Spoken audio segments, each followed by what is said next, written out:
You are living inside an explosion that never stopped.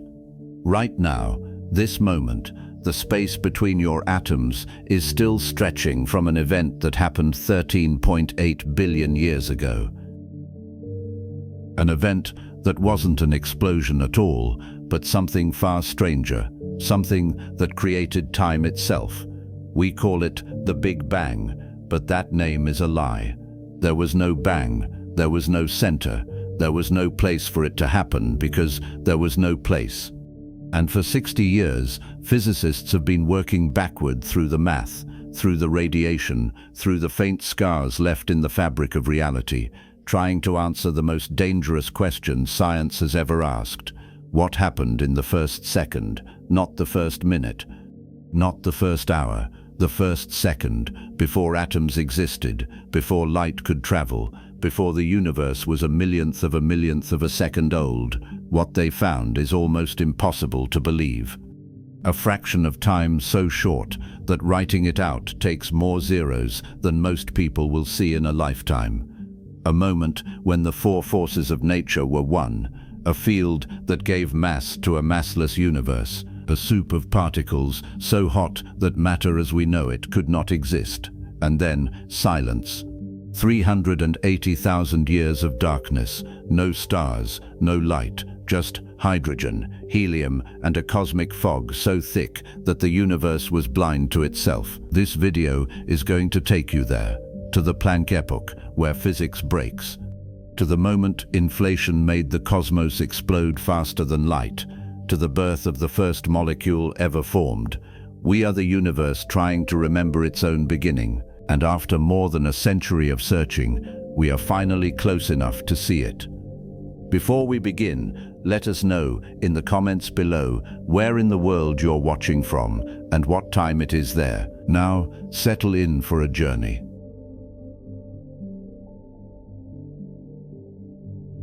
Before the universe, there was nothing. And that sentence, as simple as it sounds, is a lie. Not because scientists are being dishonest, but because the word before assumes something that might not have existed, time. And the word nothing in this context doesn't mean what you think it means. It doesn't mean an empty room. It doesn't mean the silence between sounds or the darkness between stars. It means the absence of rooms entirely, the absence of silence, the absence of space in which darkness could exist. No stage, no backdrop, no theater in which any event could unfold. Philosophers have argued about nothing for thousands of years. Theologians built entire belief systems around it. But cosmologists, the people who actually study the birth of the universe, will tell you something uncomfortable. They don't know what nothing is. They don't know if nothing ever existed, and they're not sure the question even makes sense. Here's the problem. Every tool we have for understanding reality, every equation, every experiment, every telescope pointed at the sky, relies on the existence of something. Space, time, matter, energy. The rules we use to describe the universe only work inside the universe. They describe how things behave once the game has already started. But when you try to rewind the clock all the way back, past the first stars, past the first atoms, past the first particles, all the way to the very edge of existence itself, the rules stop working, the math breaks, the equations spit out infinities and contradictions, and what you're left with is a boundary that science, at least so far, cannot cross. The standard story goes like this. About 13.8 billion years ago, the universe began. Not in a location, because there were no locations yet. Not at a moment, because moments themselves were being invented. The Big Bang wasn't an explosion in space. It was the explosion of space. Everything that exists, every galaxy, every atom, every photon of light currently traveling through the void, all of it erupted from a state so small, so dense, so unimaginably extreme that our current physics has no vocabulary to describe it. Cosmologists call that starting point a singularity. The word sounds precise, almost clinical. It isn't. A singularity in physics is what happens when your equations tell you that something has become infinitely dense, infinitely hot, infinitely curved. And when your equations start throwing infinities at you, it's usually a polite way of the math telling you it's given up, that it has no idea what's actually happening and you've pushed it past its breaking point. General relativity, Einstein's masterpiece, the theory that describes gravity as the bending of space-time itself, works beautifully almost everywhere. It predicted black holes before we ever saw one. It explained the orbit of Mercury. It told us that clocks tick slower near massive objects and that the universe itself is expanding. The theory has been tested thousands of times in thousands of ways, and it keeps passing. Except at the singularity. Wind the universe backward, and general relativity will happily follow along, describing how space contracts, how galaxies rush together, how temperatures climb.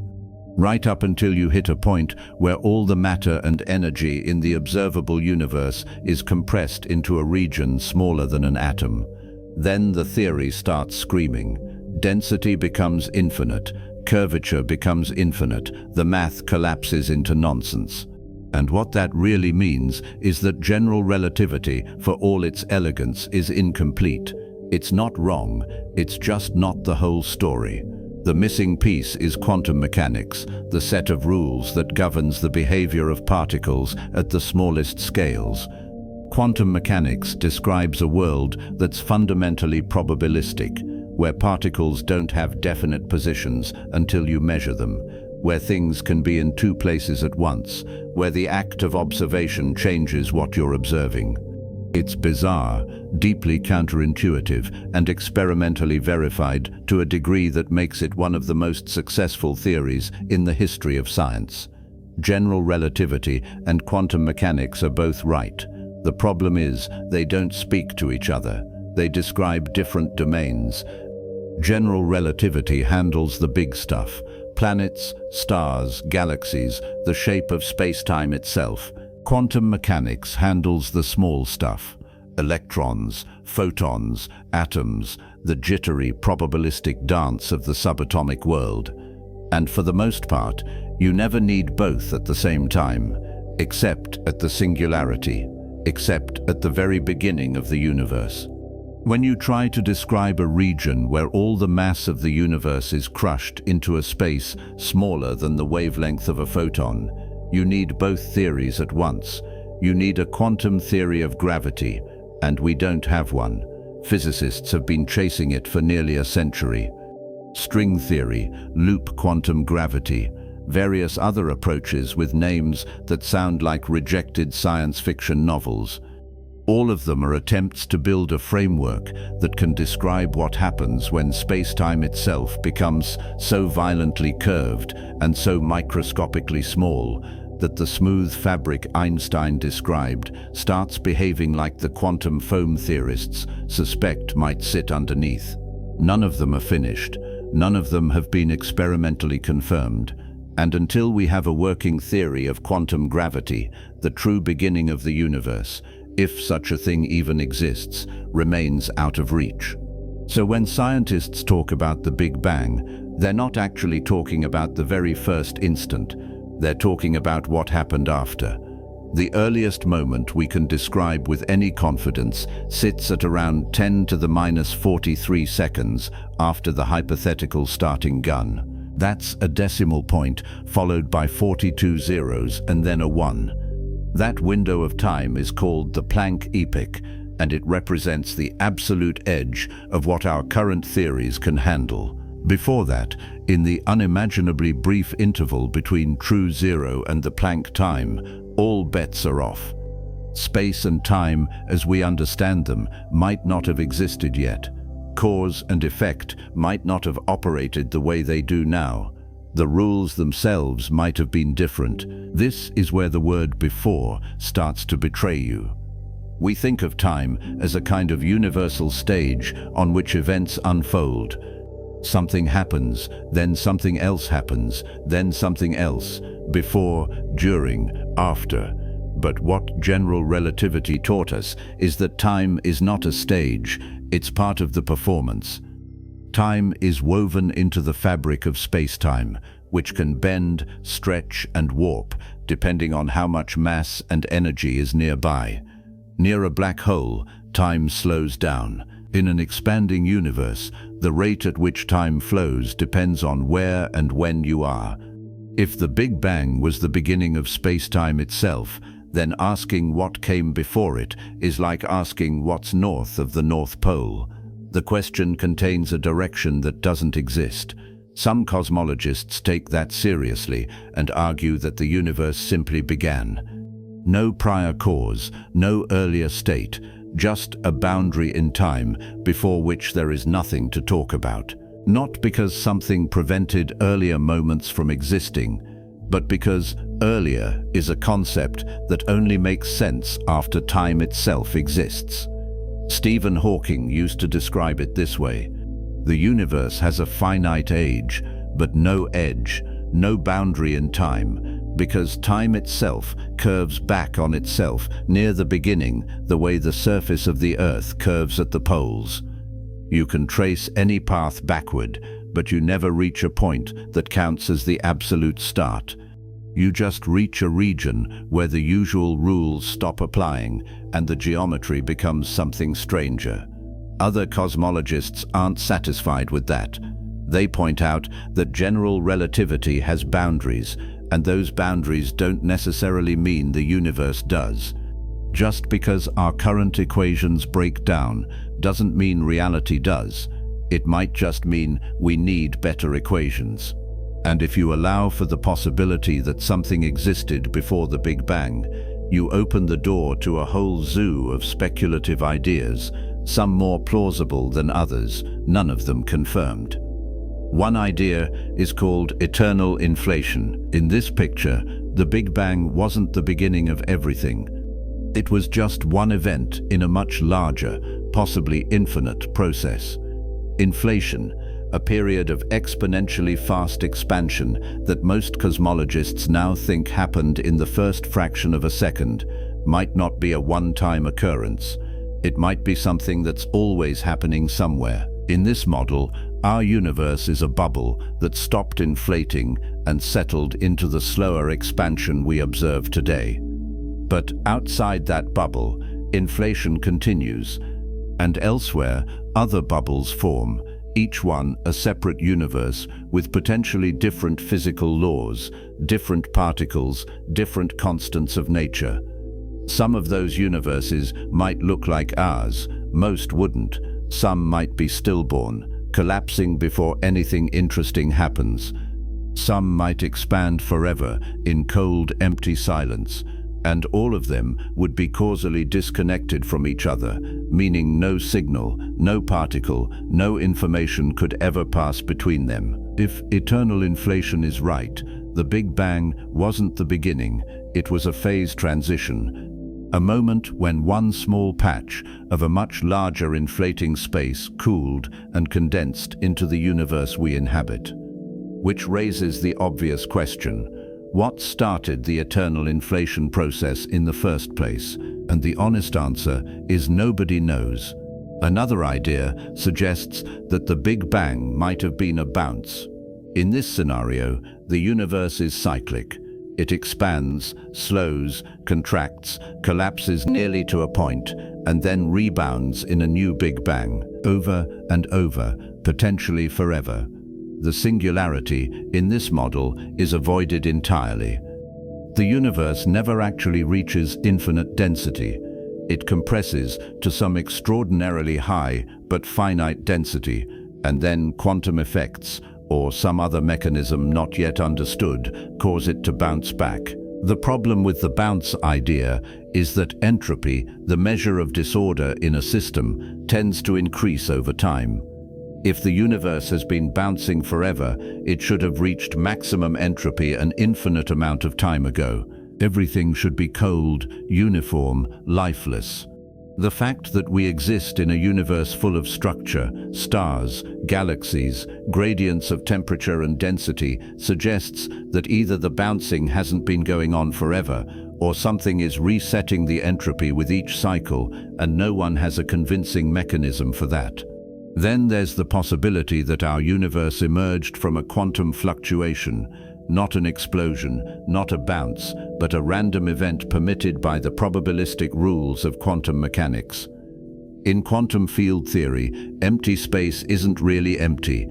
It's seething with virtual particles popping in and out of existence on timescales so brief they barely register.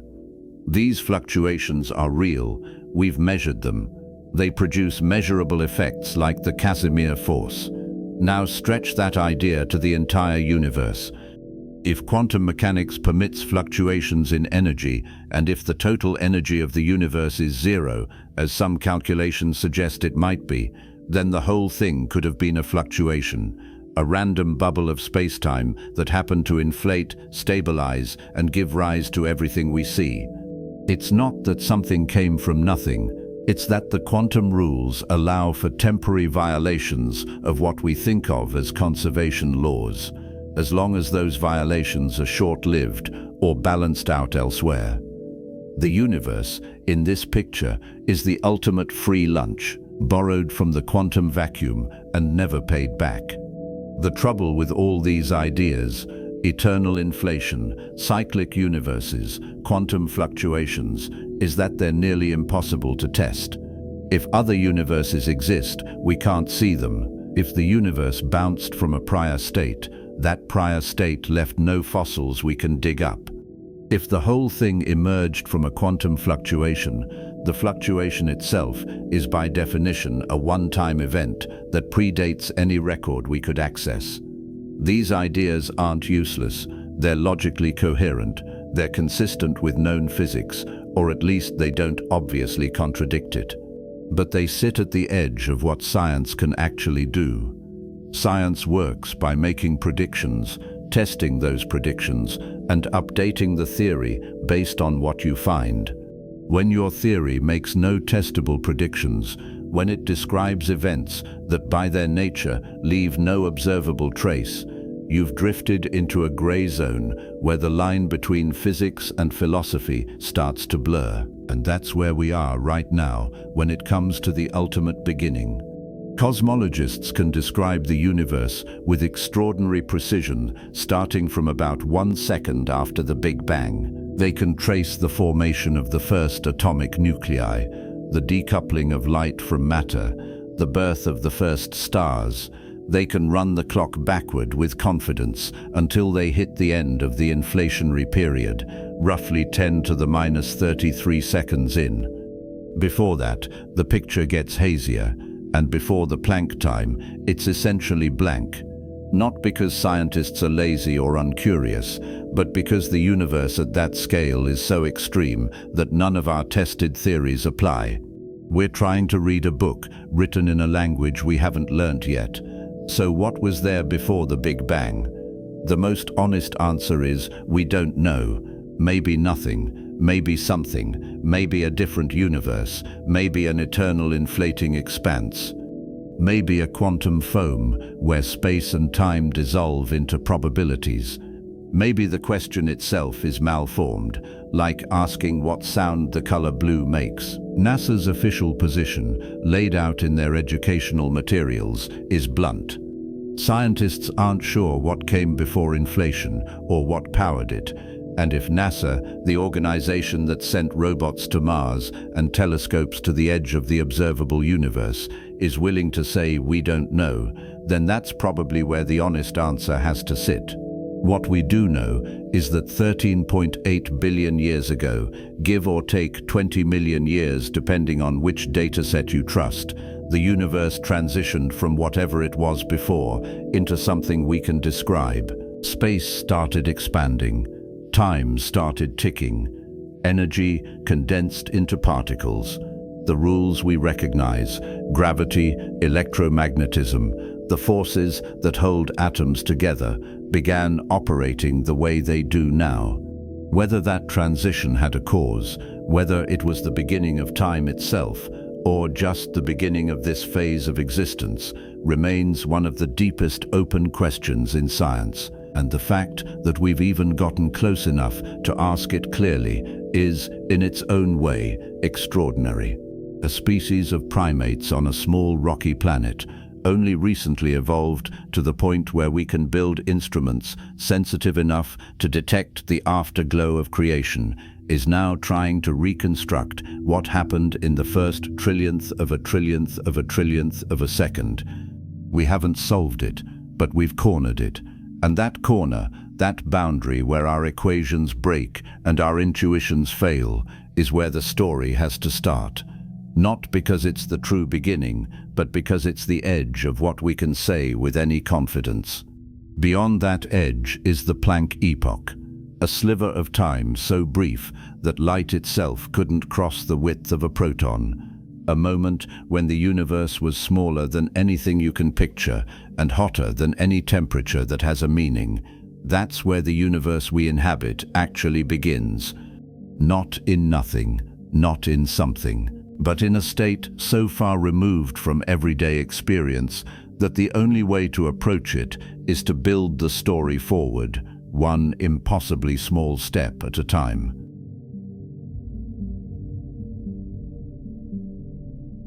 The universe at 10 to the minus 43 seconds old was not a place you could visit, not because you would die, though you would, instantly, in ways that would make a supernova look gentle, but because the word place assumes the existence of space, and space, as we understand it, might not have been fully assembled yet. The Planck epoch is the name physicists give to the interval between the hypothetical 0 point of the Big Bang and roughly 10 to the minus 43 seconds afterward. That number is so small, it defies any attempt at intuitive understanding. Write out a decimal point, then 42 zeros, then a 1. That's the Planck time, 1 unit of it. The shortest interval of time that has any meaning under the laws of physics as we currently understand them. If you wanted to count Planck times the way you count seconds, you would need more Planck units to make 1 second than there are seconds in 10 million times the current age of the universe. Light, the fastest thing in existence, the universal speed limit, travels about 30 centimeters in 1 nanosecond. That's a billionth of a second. In 1 Planck time, light travels about 1 Planck length, which is 10 to the minus 35 meters. That's a decimal point, 34 zeros, and a 1, measured in meters. The width of a proton, for comparison, is about 10 to the minus 15 meters. A Planck length is to a proton what a proton is to the size of a small country. You cannot build a ruler that measures Planck lengths. You cannot build a clock that ticks in Planck times. The quantum uncertainty of space-time itself becomes so large at that scale that the smooth fabric Einstein described starts to blur into something stranger, something foamy, something that might not be a fabric at all. This is the realm where general relativity and quantum mechanics collide. General relativity wants space-time to be smooth, continuous, a stage on which events unfold. Quantum mechanics insists that everything at small enough scales becomes probabilistic, grainy, uncertain. And when you compress the entire observable universe, all 400 billion galaxies and everything in them, into a region smaller than a single atom, both theories start shouting contradictions at each other. The temperature during the Planck epoch is estimated to have been around 10 to the 32 Kelvin. To put that in perspective, the core of the Sun sits at about 15 million Kelvin. The hottest thing humans have ever created in a laboratory, the quark-gluon plasma produced briefly in particle colliders, reaches a few trillion Kelvin. The Planck temperature is 100 billion times hotter than that. At that temperature, particles as we know them could not exist. Atoms, obviously not. Protons and neutrons, no.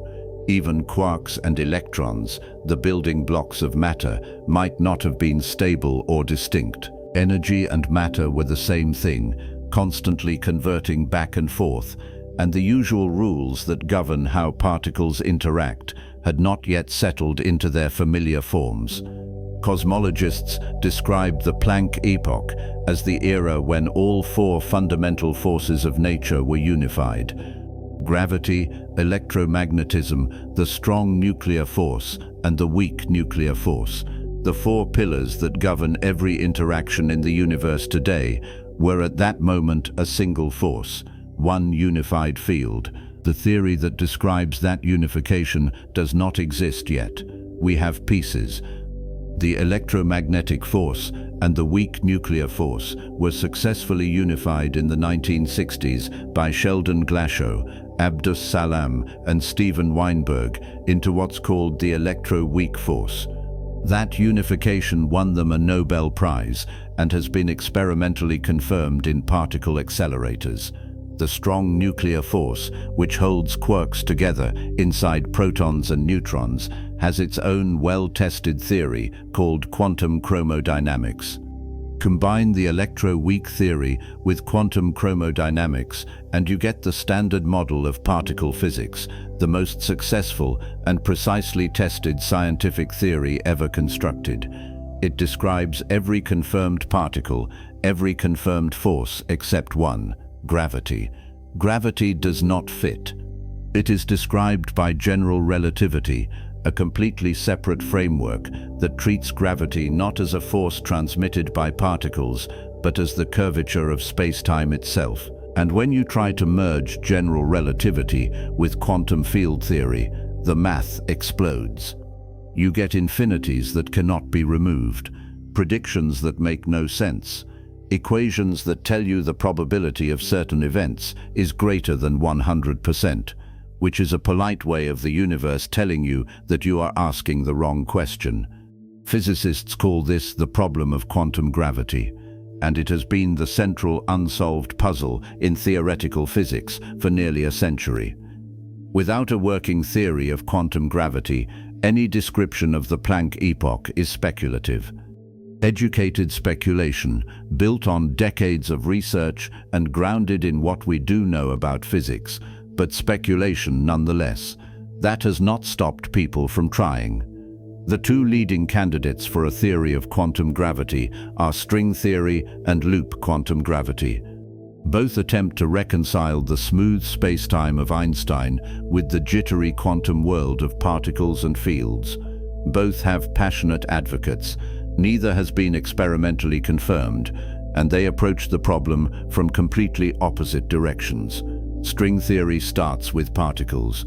In the standard model, particles like electrons and quarks are treated as point-like objects with no internal structure, zero size, infinitely small. String theory says that is wrong. It proposes that what we think of as particles are actually tiny one-dimensional loops or strands of energy vibrating at different frequencies. An electron is a string vibrating one way. A quark is a string vibrating another way. A photon is a different vibration. The variety of particles in nature arises from the variety of ways these strings can oscillate. The way different musical notes arise from a single guitar string, depending on how it's plucked. The elegance of string theory is that it naturally includes gravity. One of the vibrational modes of a string corresponds to a graviton, the hypothetical particle that would carry the gravitational force the way photons carry electromagnetism. You do not have to force gravity into the theory. It falls out of the math automatically. That is an extraordinary result.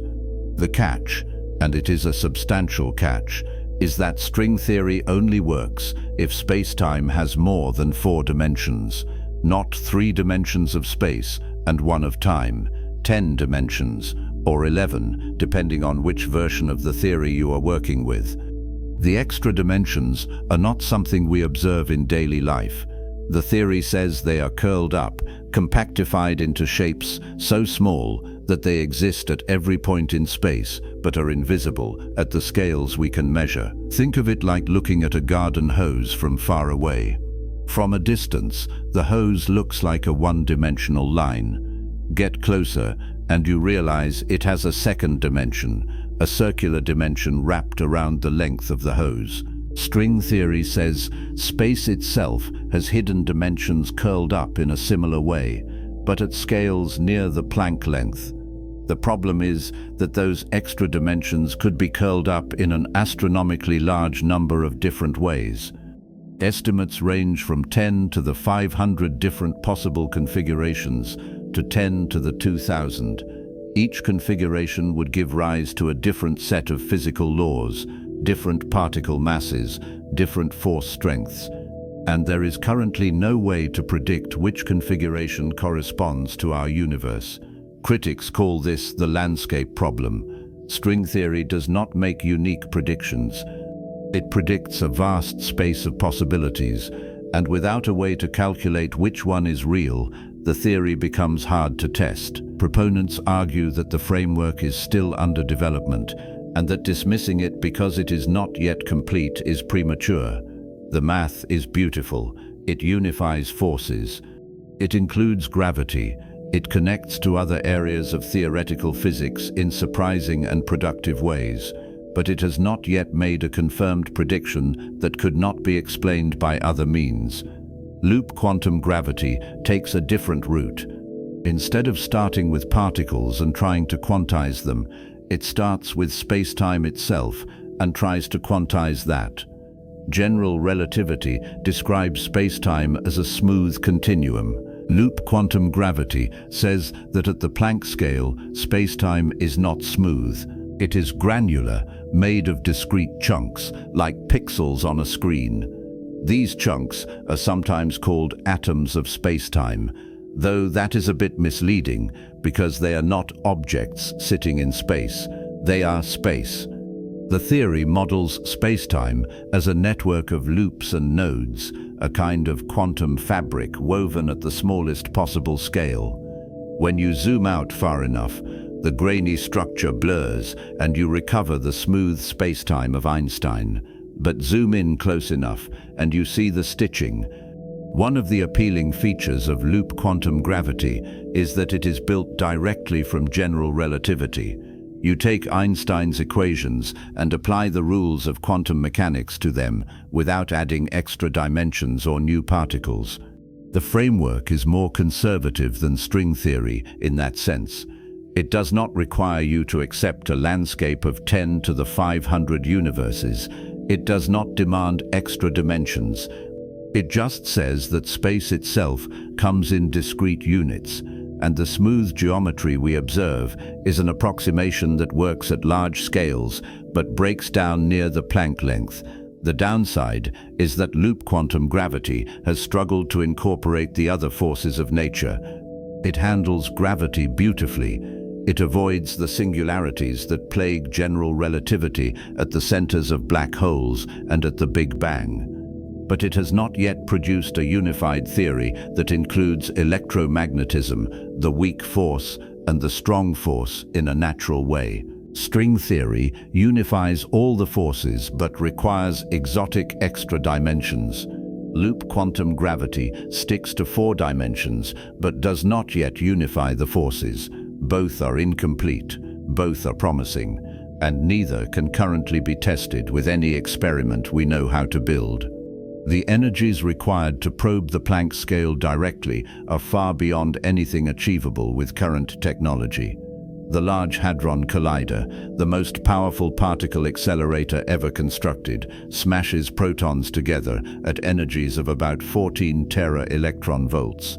That is 14 trillion electron volts, an absurdly high energy by everyday standards. It is enough to recreate conditions that existed a trillionth of a second after the Big Bang.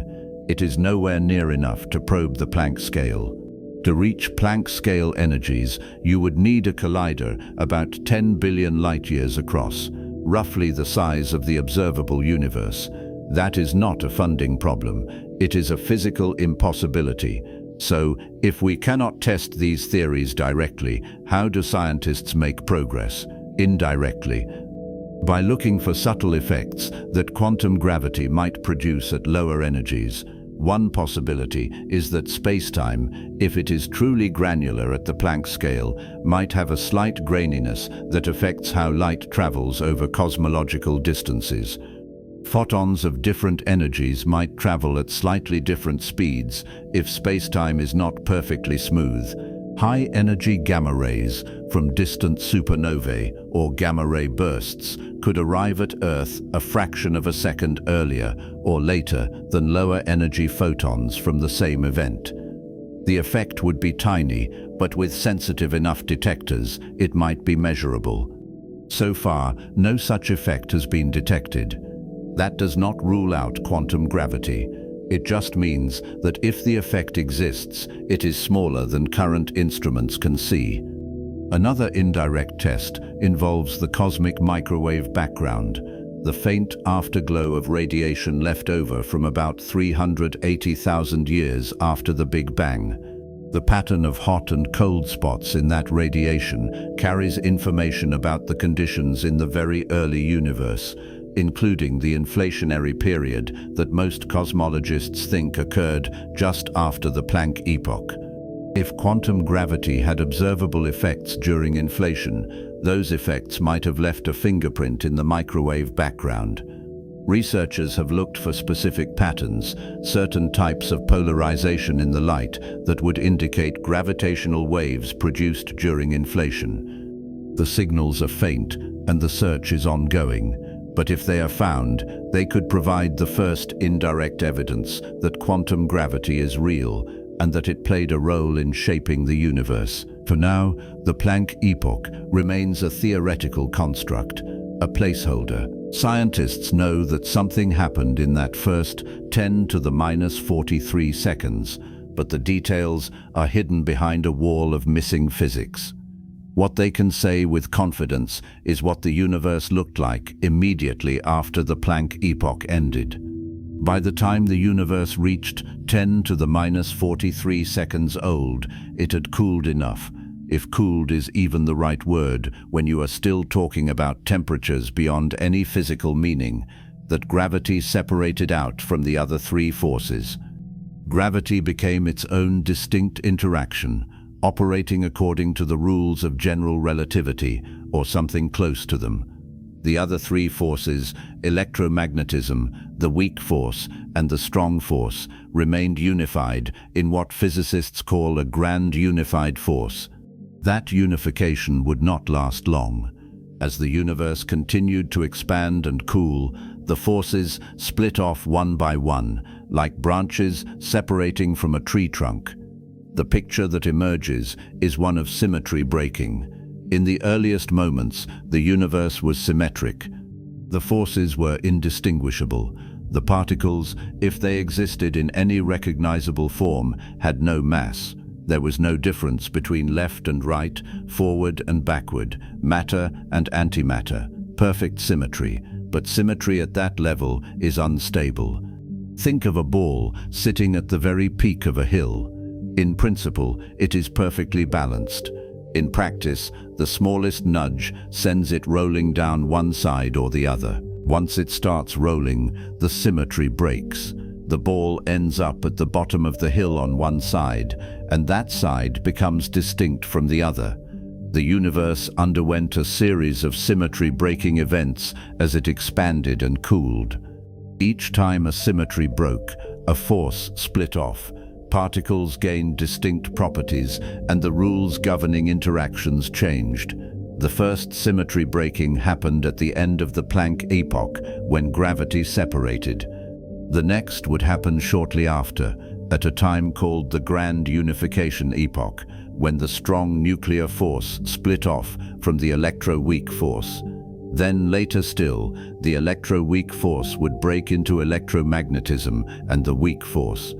Each breaking left behind relics, patterns in the structure of space-time, distributions of energy and particles that carried forward into the later universe. The term quantum foam gets thrown around a lot when people describe the Planck epoch. It is an evocative image, but it is worth understanding what it actually means. In quantum mechanics, the Heisenberg uncertainty principle says that you cannot know both the position and momentum of a particle with perfect precision at the same time. The more precisely you measure one, the less precisely you can know the other. That is not a limitation of your measuring tools. It is a fundamental feature of reality. The same principle applies to energy and time. The shorter the time interval you are looking at, the larger the uncertainty in energy. At the Planck timescale, the energy uncertainty becomes so enormous that space-time itself can fluctuate wildly. Tiny black holes might form and evaporate. Wormholes might open and close. The geometry of space might twist into shapes that have no classical analog. None of these fluctuations would last long enough to be directly observed, but they would be there, seething in the background, a kind of quantum static underlying the apparent smoothness of space-time at larger scales. This is what physicists mean when they say space-time becomes foam-like at the Planck scale. Not that it is literally made of bubbles, but that it loses the smooth, stable, well-defined geometry that general relativity assumes and becomes a jittery, probabilistic, constantly shifting structure where the usual notions of distance and duration stop applying in the way we are used to. If you could somehow zoom in to that scale, which you cannot, you would not see a grid or a fabric. You would see something closer to a boiling sea, where the surface is never still and the shapes change faster than you could track them. And that brings us to the edge of what can be said responsibly. The Planck epoch is the boundary of known physics. Beyond that boundary lies speculation, informed by mathematics and constrained by experiment, but speculation nonetheless. String theory, loop quantum gravity, and a handful of other approaches are attempts to push past that boundary, to build a ladder tall enough to see over the wall. None of them have succeeded yet. The ladder is still under construction. But the fact that scientists are building it at all, that they are willing to work on problems that might not be solved in their lifetimes, that they are chasing questions with no guarantee of an answer, says something about the nature of the endeavor. Science is not just about cataloging facts. It is about pushing into the unknown, one careful step at a time, even when the unknown pushes back. The universe did not stay in the Planck epoch. It expanded, it cooled, and within an almost incomprehensibly short time after those first 10 to the minus 43 seconds, something extraordinary happened. Something that shaped the size, the structure, and the ultimate fate of everything we can see: inflation. A burst of expansion so rapid, so violent, and so brief that it took a universe smaller than a grain of sand and stretched it to the size of a galaxy in less time than it takes light to cross an atom. That is not a metaphor. That is what the math says happened. And the evidence for it is written into the sky in a pattern so precise that cosmologists can measure it to 4 decimal places. The impossible moment of the Planck epoch ended. The next impossible moment was about to begin.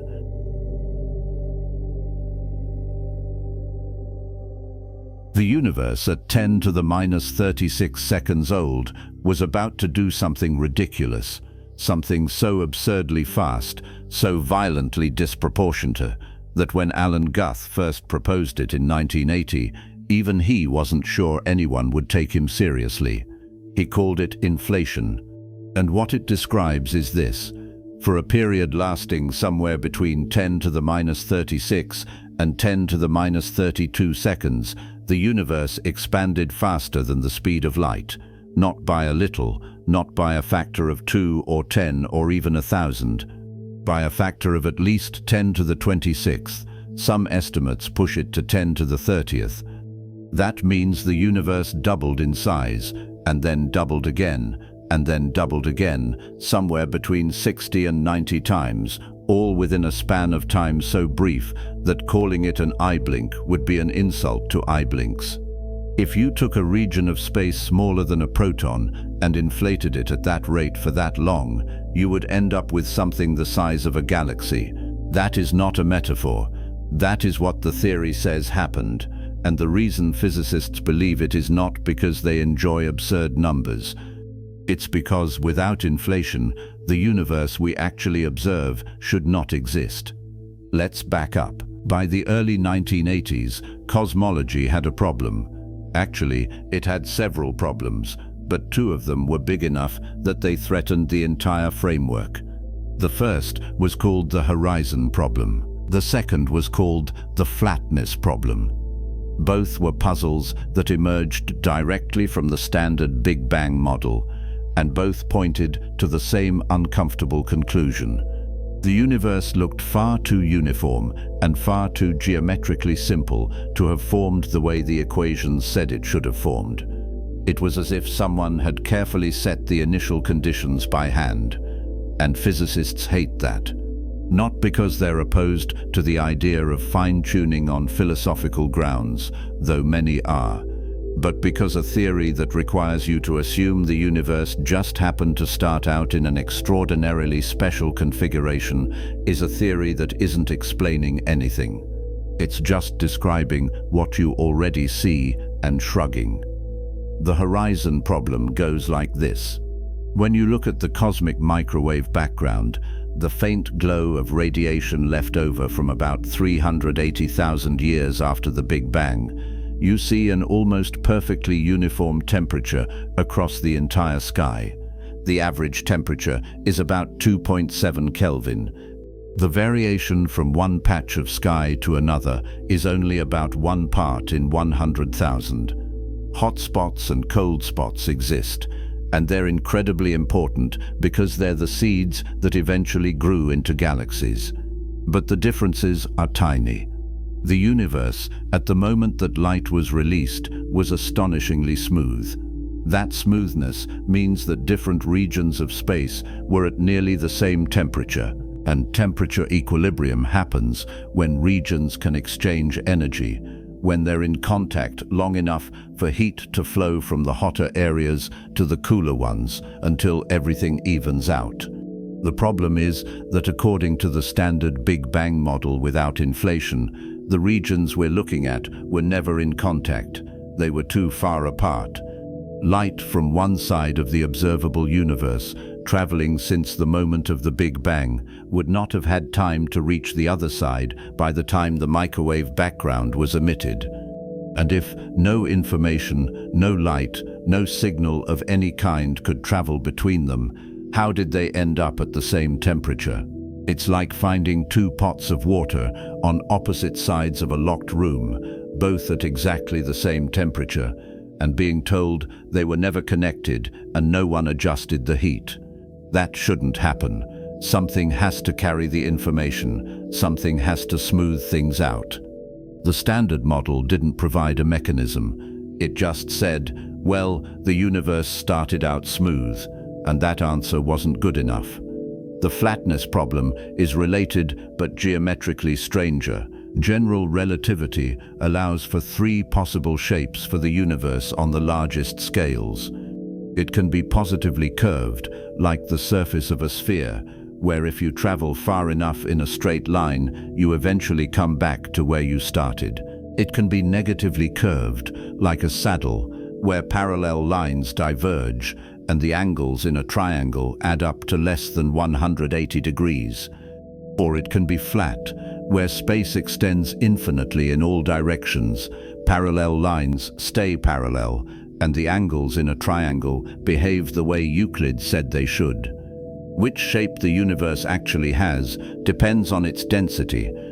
If there's more than a certain critical amount of matter and energy, space curves back on itself. If there's less, it curves the other way. If the density is exactly at the critical value, space is flat. Observations tell us that the universe today is extraordinarily close to flat. So close that if there's any curvature at all, it's too small to measure. That might not sound like a problem until you run the math backward. In the standard Big Bang model, flatness is unstable. If the universe starts out even slightly curved, that curvature grows over time.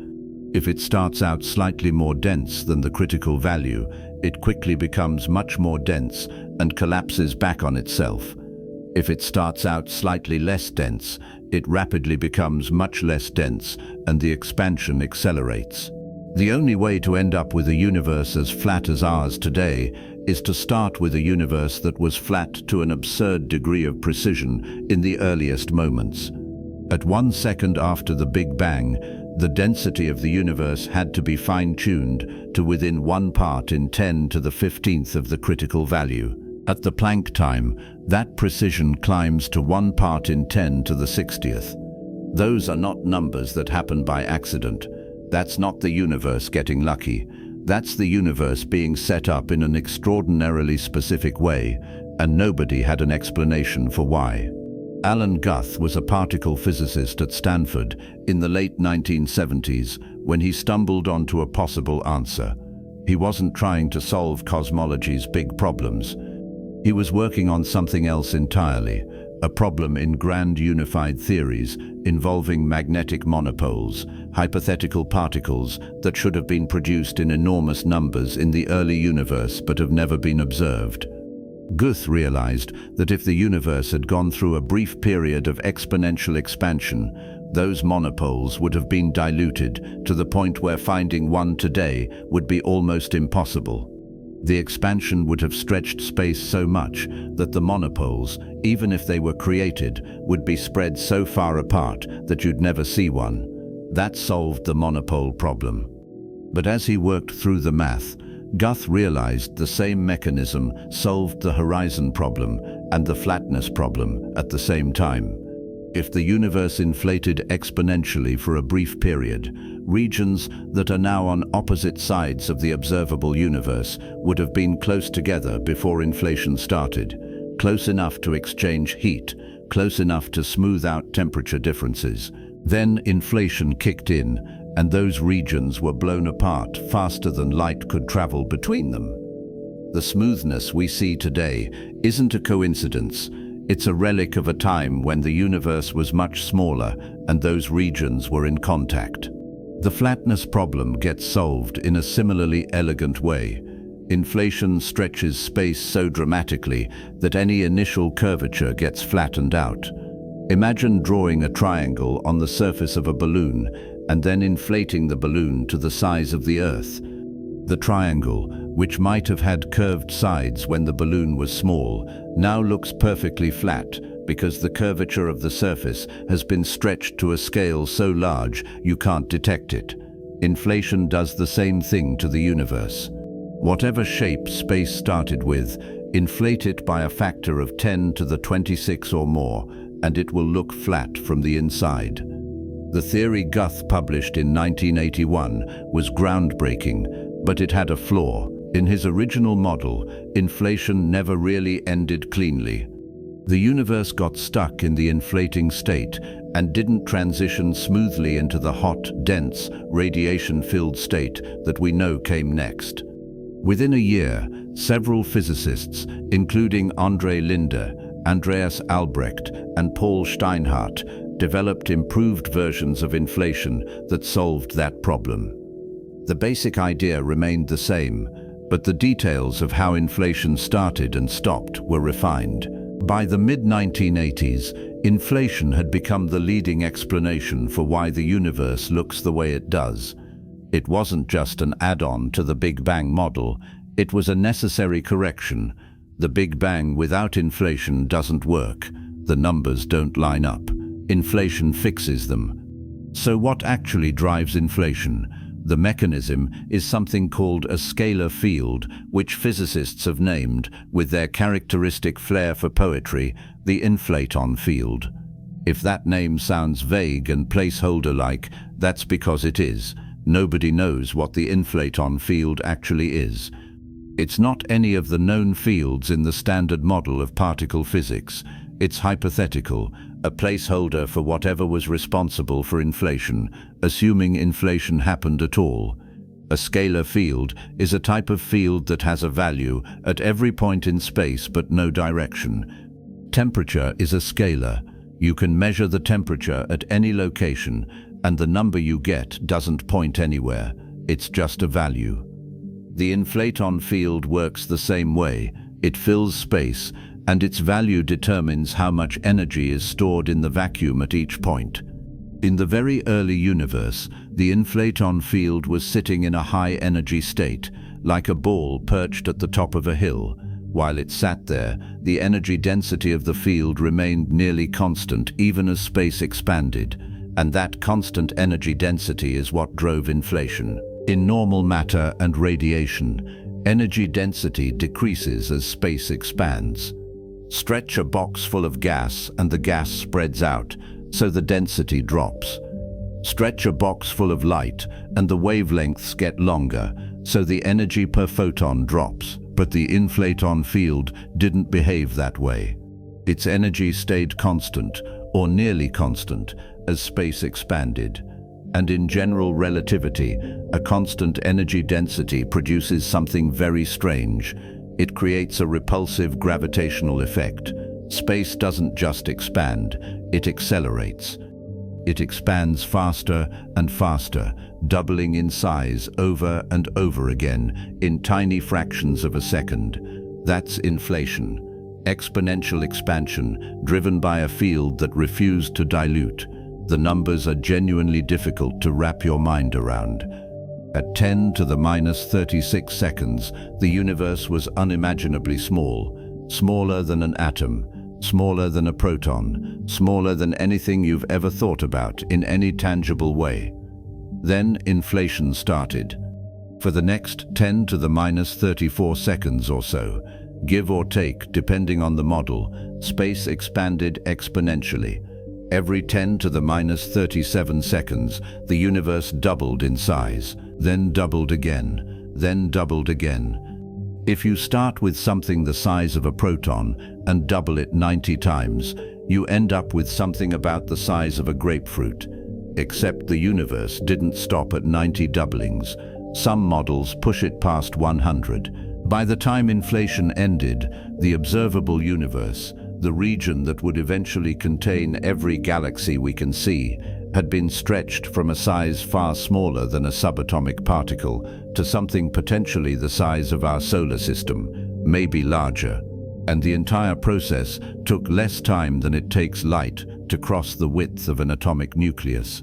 Then inflation stopped. The inflaton field, which had been sitting in its high-energy state, finally rolled down the hill. It transitioned to a lower energy state, and when it did, all that stored energy had to go somewhere. It converted into particles. The field decayed, and its energy became heat, radiation, matter, all the stuff that would eventually form atoms and stars and galaxies. Cosmologists call this process reheating, though that's a slightly misleading term because the universe wasn't cooling down and then heating back up. It was transitioning from a state where energy was locked in a field to a state where energy was distributed among particles. The result was a hot, dense, expanding soup of fundamental particles. The Big Bang, as most people picture it, the explosion, the fireball, didn't happen at time zero. It happened after inflation. The hot, dense state that we call the Big Bang was the result of inflation ending. NASA's educational materials put it clearly. Inflation expanded space faster than the speed of light for a fraction of a second, and then the energy driving that expansion converted into the hot particles of the early universe. That conversion, that moment when the inflaton field decayed and reheating began, is when the clock most people think of as the Big Bang actually starts ticking. And this brings us to a point worth pausing on, because the language around the Big Bang is messy and it confuses people. The Big Bang is not an explosion. It is not a fireball expanding into empty space. Space itself is what's expanding. There is no center. There is no edge. Every point in space is moving away from every other point. If you were somehow able to stand outside the universe and watch it expand, which you can't because there is no outside, you wouldn't see a ball of fire growing outward. You would see space itself stretching, carrying everything in it along for the ride. Galaxies are not flying through space. They are embedded in space, and space is getting bigger. The distinction matters because it changes what the Big Bang actually is. It's not an event that happened at a location. It's a state the entire universe was once in. Hot, dense, uniform, expanding. That state existed everywhere at once. There was no spot you could point to and say the Big Bang happened there. It happened here, and there, and everywhere, all at the same time. Inflation adds a crucial chapter to that story. Before reheating, before the universe became hot and dense and filled with particles, there was a brief period when space itself was the main character. The particles came later. First, there was just space, inflating exponentially, driven by a field we don't fully understand, but whose effects we can measure with extraordinary precision. And those effects show up in the cosmic microwave background. The tiny fluctuations in temperature that I mentioned earlier, the 1 part in 100,000 variations from spot to spot, are not random. They have a pattern, a specific statistical distribution that cosmologists can calculate and compare to observations. And the pattern predicted by inflation matches what we see, almost perfectly.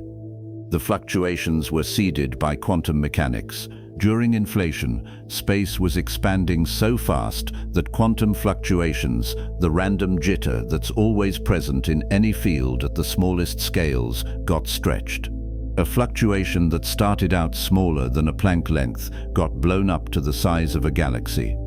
And when inflation ended and reheating began, those stretched quantum fluctuations became tiny differences in density.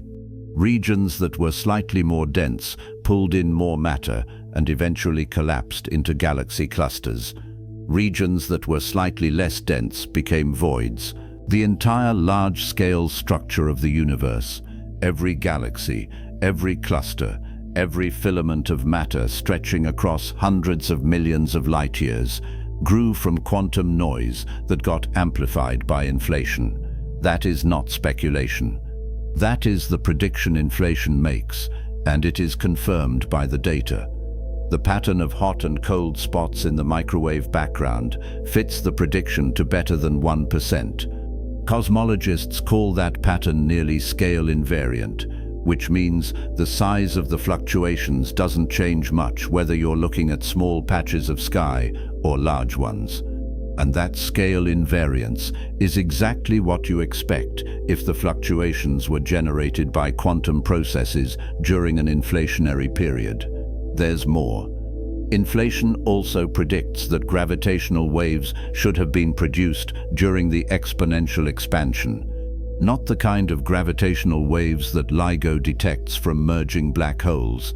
These would be primordial gravitational waves, ripples in space-time itself imprinted during inflation. If they exist, they should have left a specific signature in the polarization of the cosmic microwave background.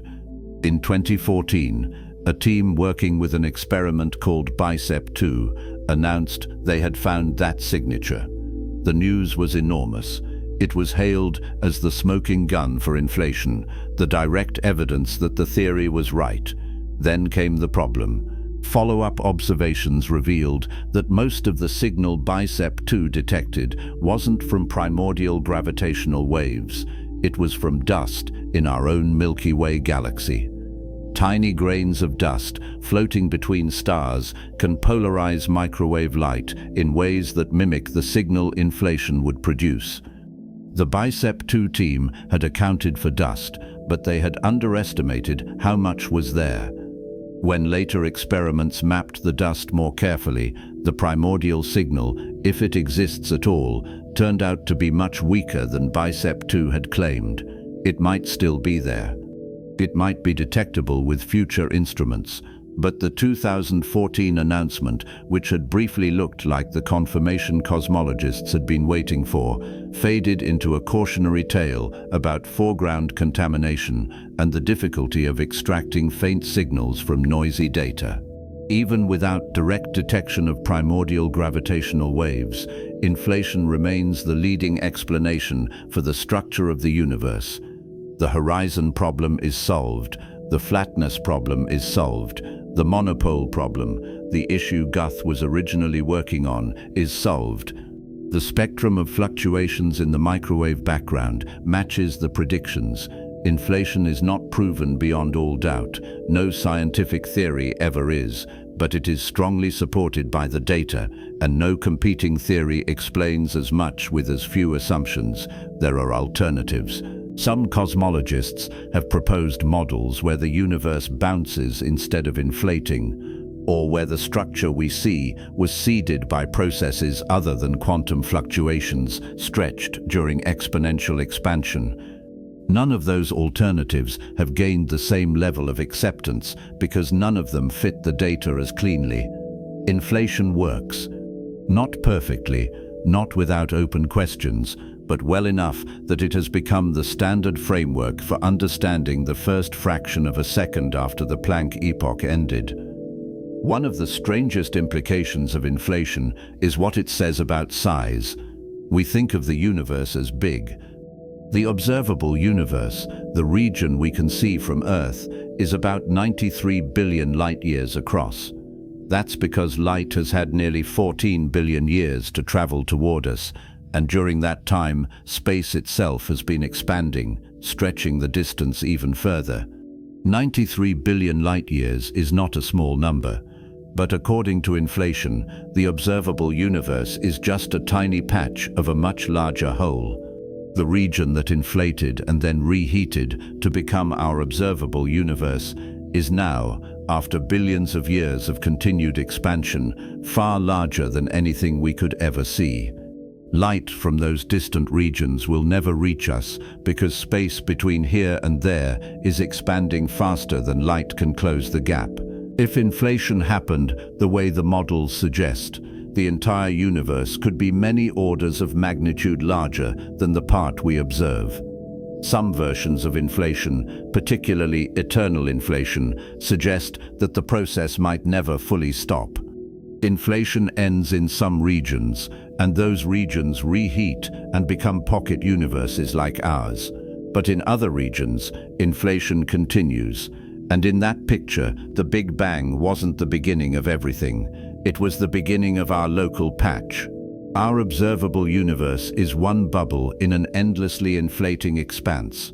Whether that's true, whether we live in one small bubble among countless others, is a question that might not have an answer we can test. If other bubbles exist and they're beyond our cosmological horizon, we will never see them, never detect them, never interact with them in any way. The evidence for that scenario rests entirely on the math, on whether the models of inflation naturally lead to eternal inflation, or whether they allow for a single, finite inflationary event. The jury is still out. What we do know is that inflation, whether it happened once or continues to happen elsewhere, shaped everything we can see. The smoothness of the microwave background, the flatness of space, the seeds that grew into galaxies, all of it traces back to that brief exponential expansion in the first moments after the Planck epoch. And when inflation ended, when the inflaton field decayed and reheated the universe, the next phase began. A phase where particles finally became stable, where forces settled into the forms we recognize, where the building blocks of matter started to assemble. The universe was no longer dominated by the expansion of space itself. It was dominated by heat, by energy, by a roiling sea of quarks and gluons smashing into each other at speeds that made fusion reactors look gentle. The inflationary period had stretched a quantum-scale patch of space into something vast. Now that vast space was filled with the hottest, densest plasma the universe would ever see. And inside that plasma, the first real particles were about to form.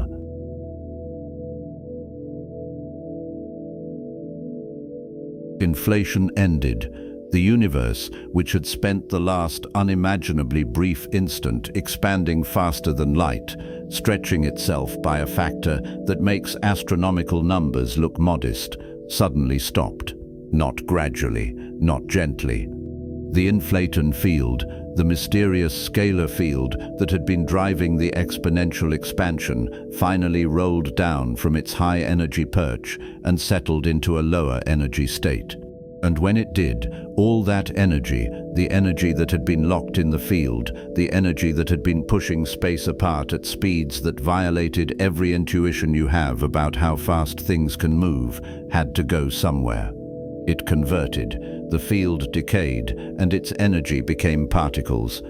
An enormous number of particles, every type of particle the laws of physics allowed, all created at once, all moving at relativistic speeds, all colliding with each other in a space that was suddenly, compared to a moment before, almost unimaginably hot. Cosmologists call this reheating, and the name is misleading because it suggests the universe had cooled down and was warming back up. That is not what happened. The universe transitioned from a state where energy was stored in a field to a state where energy was distributed among particles. The result was the hottest thermal environment the universe has ever known, hotter than the core of any star, hotter than any supernova, hotter than anything that would ever exist again in the entire history of the cosmos. NASA puts the temperature at about 10 billion degrees Celsius, roughly 1 second after the Big Bang. That is already absurdly hot. But 1 second after the Big Bang is late in the story. At the moment reheating ended and the particle era began, the temperature was far higher. Estimates push it to 10 to the 27th or 10 to the 28th Kelvin. Numbers like that stop meaning anything in human terms. You cannot build an oven that hot. You cannot imagine a fire that hot. The only place that temperature has ever existed is in the first fraction of a second after inflation, and possibly inside the most energetic particle collisions at places like CERN, where physicists smash protons together at speeds close to the speed of light and briefly recreate a tiny droplet of the conditions that filled the entire universe in those early moments. What existed in that heat was not matter as we know it. There were no atoms, no molecules, no protons or neutrons in any stable sense. What filled space was a plasma, a seething, roiling soup of particles and antiparticles appearing and annihilating, colliding and scattering, exchanging energy at rates so high that nothing could settle into a stable configuration. CERN, in their educational materials, describes it clearly. As the universe cooled, conditions became just right to give rise to the building blocks of matter, the quarks and electrons of which we are all made. But before that cooling, before conditions became just right, the universe was too hot for those building blocks to do anything useful. They existed, but they could not assemble, they could not form structures. They were stuck in a state of constant chaos, bouncing off each other faster than they could bind together. This era is called the quark epoch, and it is one of the strangest and least intuitive phases in the history of the universe. To understand it, you need to know what quarks are and why they behave the way they do.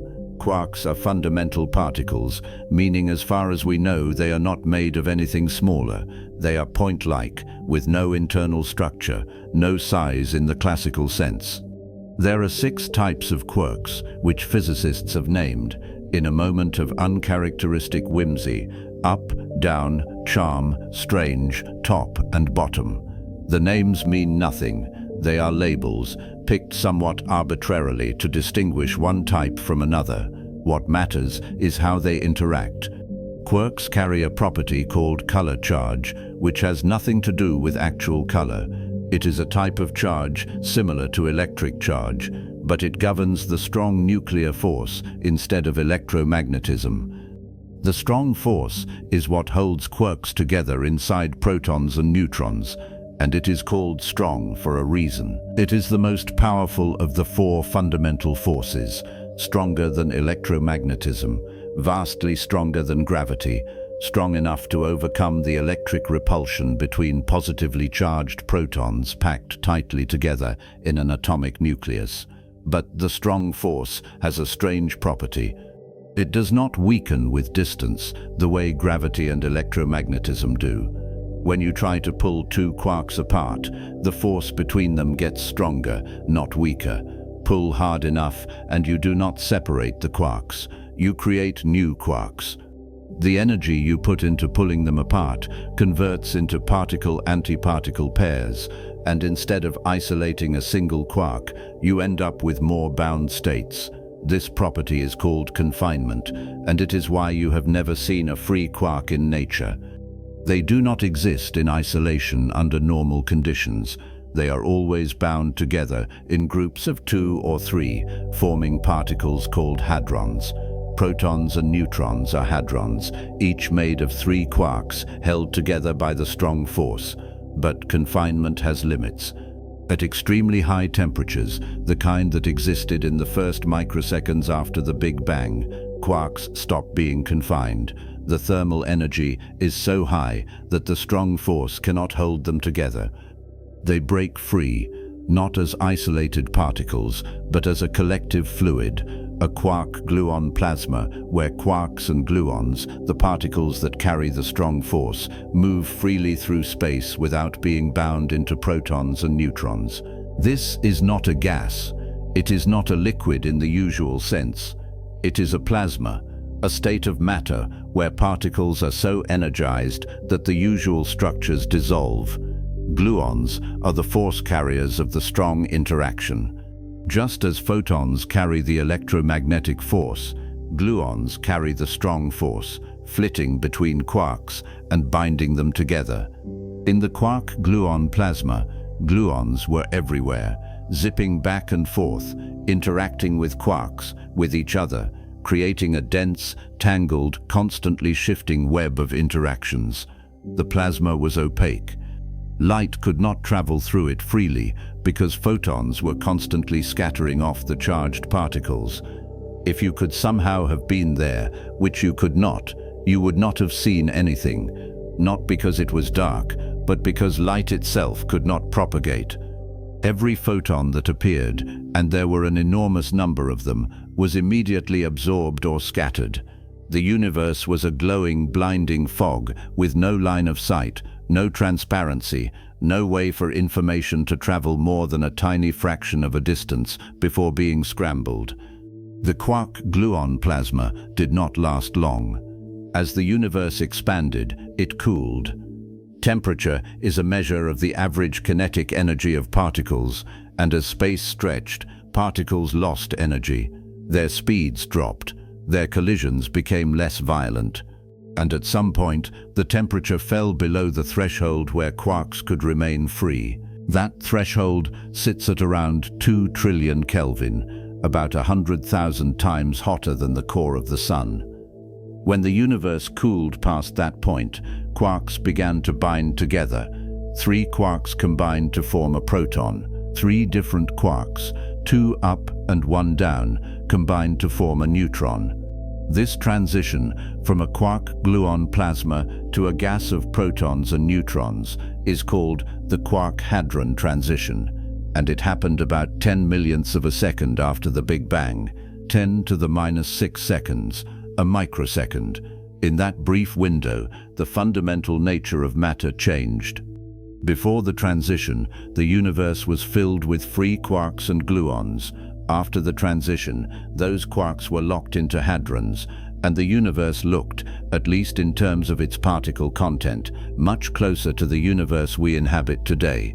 But quarks were not the only particles present.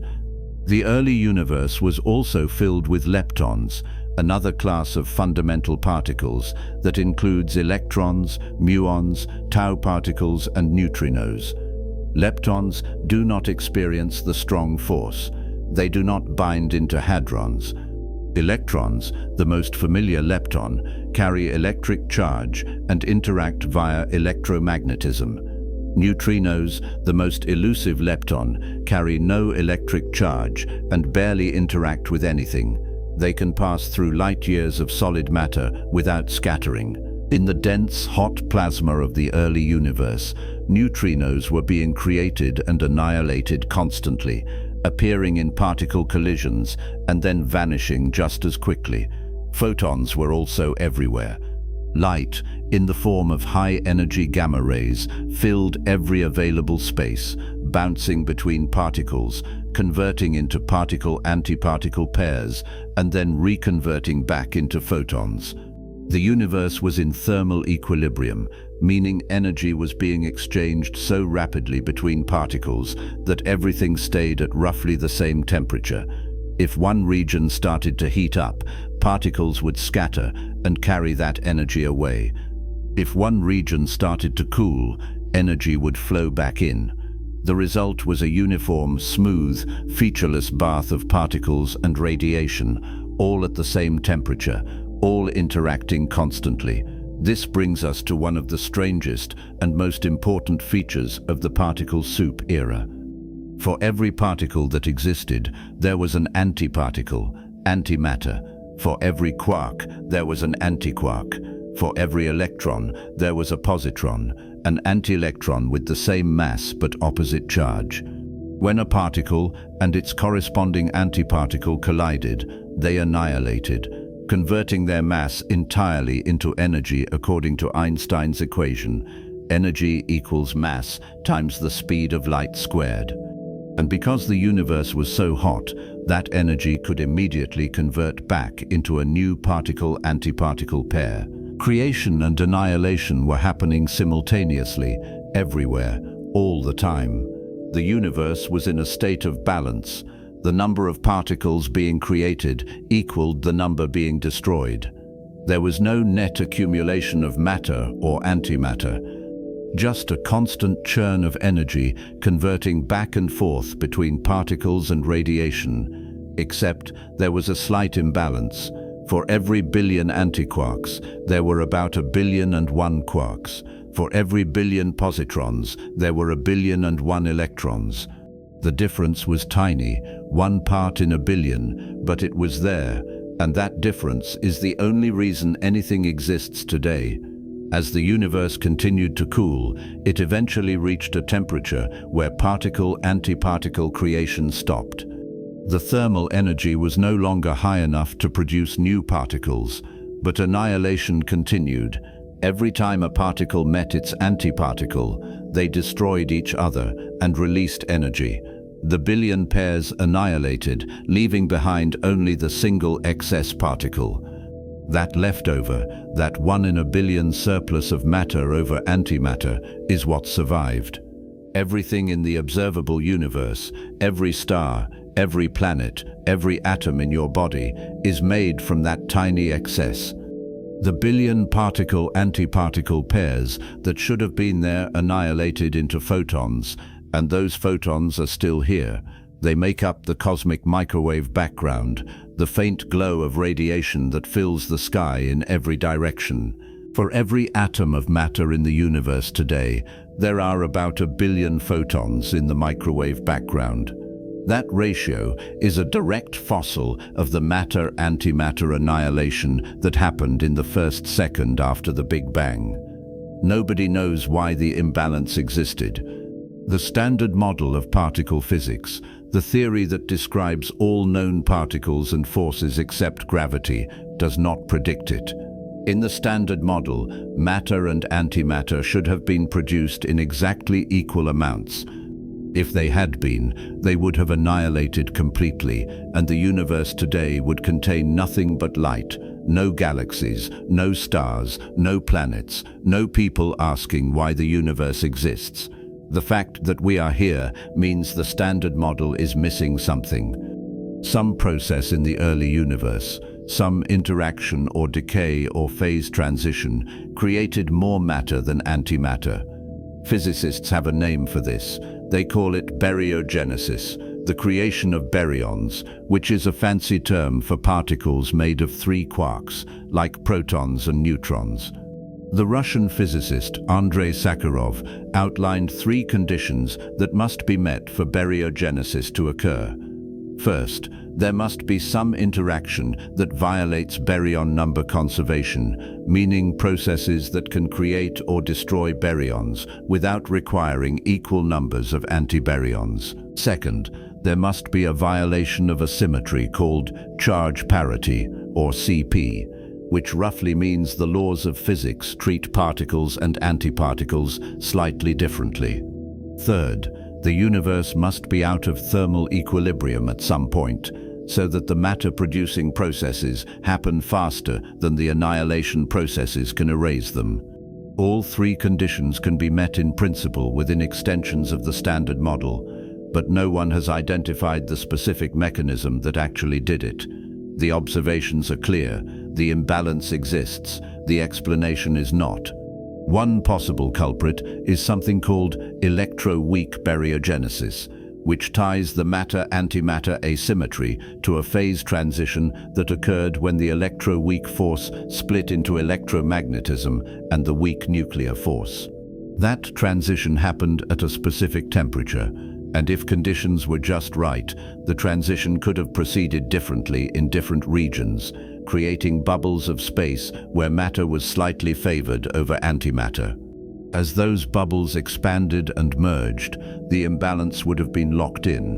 The problem is that the standard model version of this process does not produce a large enough asymmetry to explain what we see. You need additional particles or interactions beyond the standard model to make it work. Another possibility involves neutrinos. Neutrinos come in three types, and they can oscillate between those types as they travel through space. If neutrinos and antineutrinos oscillate at slightly different rates, a CP violation, that difference could, under the right conditions, generate a matter-antimatter imbalance.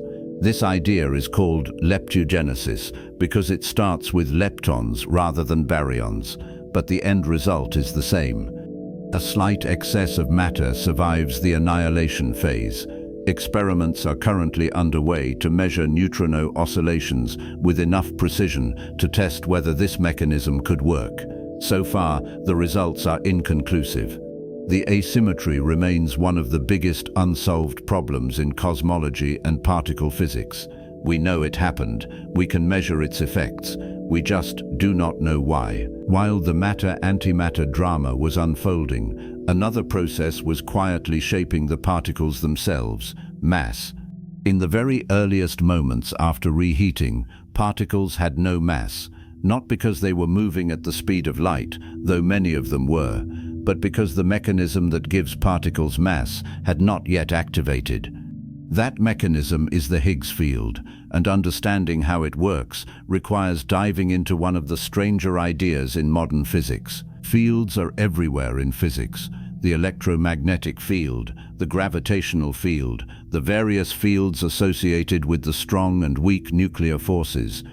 A field is something that has a value at every point in space, and particles are excitations of those fields. An electron is a ripple in the electron field. A photon is a ripple in the electromagnetic field. The Higgs field works the same way, except its role is not to produce particles directly. Its role is to interact with other particles and, through that interaction, give them mass. The field fills all of space, even empty space, with a non-zero value. Think of it like a pool of water that extends everywhere. Particles moving through that pool experience resistance, and that resistance is what we call mass. Some particles interact strongly with the Higgs field and gain a lot of mass. Others interact weakly and stay light. Photons do not interact with the Higgs field at all, which is why they remain massless and travel at the speed of light. In the extremely early universe, the Higgs field was not sitting at its current value. It was at a higher energy state, and at that energy, the field's value was zero. Particles moving through a field with zero value experience no resistance, so they had no mass. Then, as the universe cooled, the Higgs field underwent a phase transition. It rolled down to a lower energy state, settling at a non-zero value throughout space. When that happened, particles that interact with the Higgs field suddenly gained mass. Electrons, which had been zipping around at the speed of light, slowed down. Quarks, which had been moving relativistically, gained mass and their behavior changed. The transition did not happen instantaneously everywhere. It likely proceeded through the formation of bubbles, regions where the Higgs field had transitioned to its lower energy state, which then expanded and merged until the entire universe was filled with the Higgs field at its current value. The process is similar in concept to water freezing. Liquid water at 0 degrees Celsius can remain liquid if it is undisturbed, but the slightest disturbance causes it to crystallize rapidly as the molecules lock into a lower energy solid state. The Higgs field transition worked the same way. Once it started, it proceeded quickly, and within a fraction of a second, particles across the universe had gained mass. The discovery of the Higgs boson at CERN in 2012 was the experimental confirmation that the Higgs field exists. The Higgs boson is the particle associated with the Higgs field, the ripple you get when you disturb the field. Finding it required smashing protons together at energies high enough to create a Higgs boson, which then decayed almost immediately into other particles. The signature of those decay products matched the predictions, and the discovery was announced to enormous fanfare. Peter Higgs and Francois Englert, two of the physicists who had predicted the existence of the field back in the 1960s, were awarded the Nobel Prize the following year. But the discovery, as momentous as it was, did not answer every question about the Higgs field. It confirmed that the field exists, and that it behaves the way the Standard Model predicts, at the energies we can test. It did not explain why the field has the value it has, why it couples to different particles with different strengths, or whether there might be additional Higgs-like fields that we have not yet detected. Those questions remain open. By the time the Higgs field had settled and particles had gained mass, the universe had cooled to the point where the quark-gluon plasma had transitioned into a gas of protons and neutrons. The temperature was still absurdly high, trillions of degrees, but it was dropping fast. Every time the universe doubled in size, the temperature fell by half, and as it cooled, the behavior of particles changed. Collisions became less violent. Particles started to stick together instead of bouncing apart. The stage was set for the next major transition, the one that would produce the first atomic nuclei. But that transition could not happen yet. The universe was still too hot. Protons and neutrons were present, but if they tried to bind together, the surrounding radiation would blow them apart. The binding energy of a nucleus, the energy required to hold protons and neutrons together, is substantial, but it is not infinite. At temperatures above a few billion degrees, the thermal energy of the surrounding particles is high enough to overcome that binding energy. Smash a newly formed nucleus with a high-energy photon, and it falls apart. The universe needed to cool further before nuclei could form and survive. That cooling would take time, not billions of years, not millions, but a few minutes. And those few minutes, the interval between the quark-hadron transition and the formation of the first atomic nuclei, represent a critical window in the history of the universe. A window where the building blocks of matter were present, but the structures we recognize today had not yet assembled.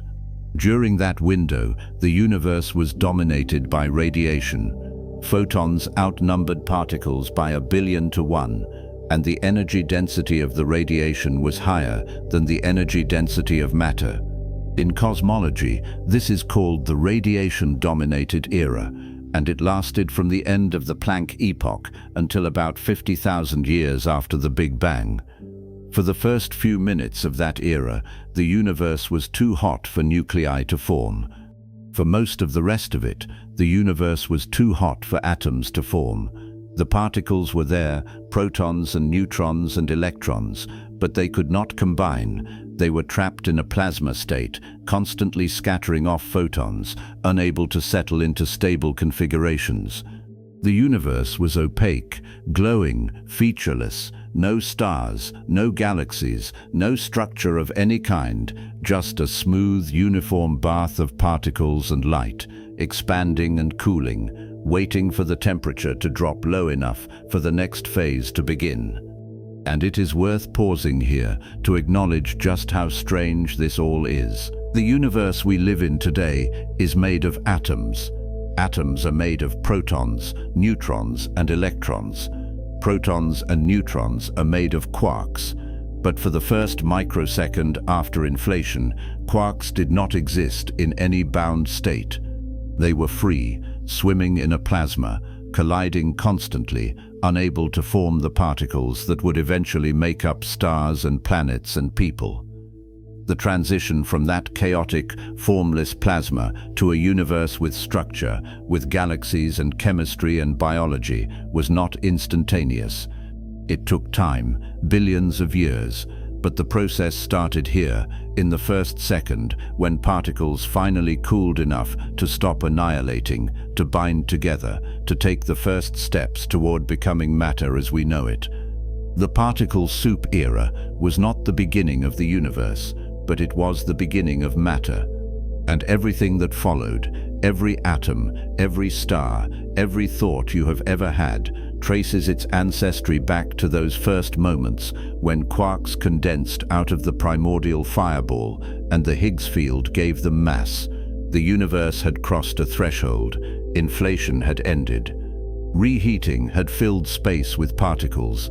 The quark-gluon plasma had transitioned into protons and neutrons. Matter had gained mass. And now, as the temperature continued to fall, the next transition was approaching. The one that would forge the first atomic nuclei and set the stage for chemistry, for stars, for everything that would come after. That moment, the moment when protons and neutrons finally bound together and the first elements were born, was only minutes away.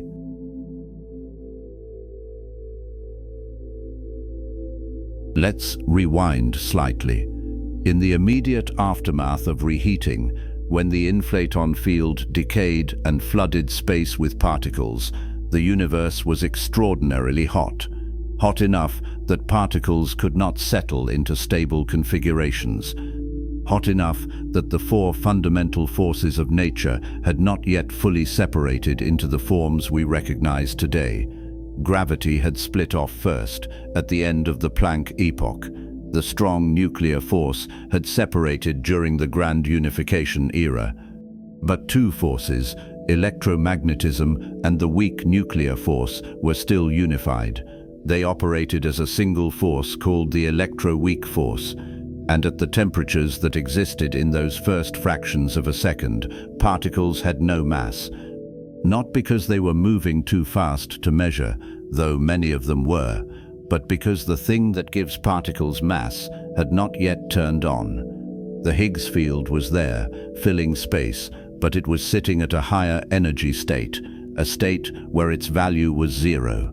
And when the value of the Higgs field is zero, particles moving through it experience no resistance, no drag, no interaction, and without that interaction, they have no mass. They move at the speed of light, all of them. Electrons, quarks, the particles that would eventually make up atoms and molecules and everything you can touch, were zipping through space at light speed, behaving like photons, massless, weightless, insubstantial. That could not last. As the universe expanded and cooled, the Higgs field underwent what physicists call a phase transition. Think of water freezing. Liquid water and ice are the same substance, H2O, but they have different structures. At 0 degrees Celsius, water can remain liquid if it is undisturbed, sitting in what is called a supercooled state. But introduce the slightest disturbance, a vibration, a speck of dust, anything, and the water crystallizes almost instantly. The molecules lock into a lower energy solid state, and the phase transition proceeds rapidly. The Higgs field did something similar. It was sitting at a higher energy state, a state where its value was zero, and that state was unstable. As the universe cooled past a certain temperature, the field could no longer stay at zero. It rolled down, transitioning to a lower energy state where its value became non-zero. That non-zero value is what we call the vacuum expectation value of the Higgs field, and it sits at about 246 giga-electron-volts. That number is not arbitrary. It is the natural resting state of the field, the energy level where the field is most stable. And once the field settled into that state, everything changed. Particles that interact with the Higgs field suddenly experienced resistance as they moved through space. That resistance is mass. The stronger a particle's interaction with the Higgs field, the more resistance it feels, and the more mass it has. Electrons interact with the Higgs field relatively weakly, so they have a small mass. Quarks interact more strongly, so they have more mass. Photons do not interact with the Higgs field at all, which is why they remain massless and continue traveling at the speed of light. The Higgs field does not create mass out of nothing. It does not add weight the way you add water to a bucket. It creates mass by slowing particles down, by making it harder for them to accelerate. And that difficulty, that resistance, is what we measure as mass. An electron moving through the Higgs field is like a person walking through waist-deep water. The water does not become part of the person. It does not stick to them, but it slows them down. It requires effort to push through. The Higgs field is that water, except it fills all of space, and it is always there, always resisting, always interacting with particles that carry the right kind of charge. In this case, the charge is not electric charge. It is something physicists sometimes call weak hypercharge, a property that determines how strongly a particle couples to the Higgs field. The details get technical fast, but the core idea is simple. Particles that interact with the field gain mass. Particles that do not stay massless. The transition from a universe where particles had no mass to a universe where they did was not instantaneous everywhere. It likely proceeded through the formation of bubbles, regions where the Higgs field had already transitioned to its lower energy state. Those bubbles expanded, colliding with each other, merging, spreading outward until the entire universe was filled with the Higgs field at its new non-zero value. The process happened fast, far faster than anything you could observe, even if you had been there with the best instruments imaginable. But it was not instantaneous in the way flipping a light switch is instantaneous. Space itself had to transition, and transitions take time, even when that time is measured in fractions of a second, so small they barely register. By the time the bubbles had merged and the Higgs field had settled, particles across the observable universe had gained mass. Electrons, which had been zipping around at light speed, slowed down. Quarks, which had been relativistic, gained mass, and their dynamics changed. The weak nuclear force, which had been unified with electromagnetism, split off into its own distinct interaction. That splitting is called electroweak symmetry breaking, and it is one of the most important events in the first second of the universe. Symmetry in physics does not mean what it means in art or architecture. It does not mean something looks the same on both sides. It means the laws of physics remain unchanged under certain transformations. Rotate a sphere and it looks the same. That is a symmetry. Translate an equation in time, and if the laws of physics do not change, time translation symmetry holds. In the very early universe, the electroweak force was symmetric. Electromagnetism and the weak force were indistinguishable, two aspects of the same underlying interaction. There was no difference between a photon and a W boson or a Z boson, the particles that carry the weak force. They were all part of the same family, behaving according to the same rules, but that symmetry was unstable, just like the Higgs field sitting at zero energy was unstable. When the Higgs field transitioned to its non-zero value, the symmetry broke. The electroweak force split into two separate forces. electromagnetism carried by the massless photon, and the weak nuclear force carried by the massive W and Z bosons. Those bosons interact with the Higgs field strongly, which is why they have mass. The photon does not interact with the Higgs field, which is why it remains massless. The breaking of that symmetry is not a catastrophe. It is not a failure. It is a feature, a necessary step. Without it, the weak force would behave like electromagnetism, acting over infinite distances, and the universe would not have the structure it has today. The weak force needed to become short-range, and it became short-range because its force carriers gained mass. Massive particles cannot travel far before their energy is exhausted. Massless particles, like photons, can travel forever. This is where things get genuinely strange. The Higgs field does not just give mass to particles, it also interacts with itself.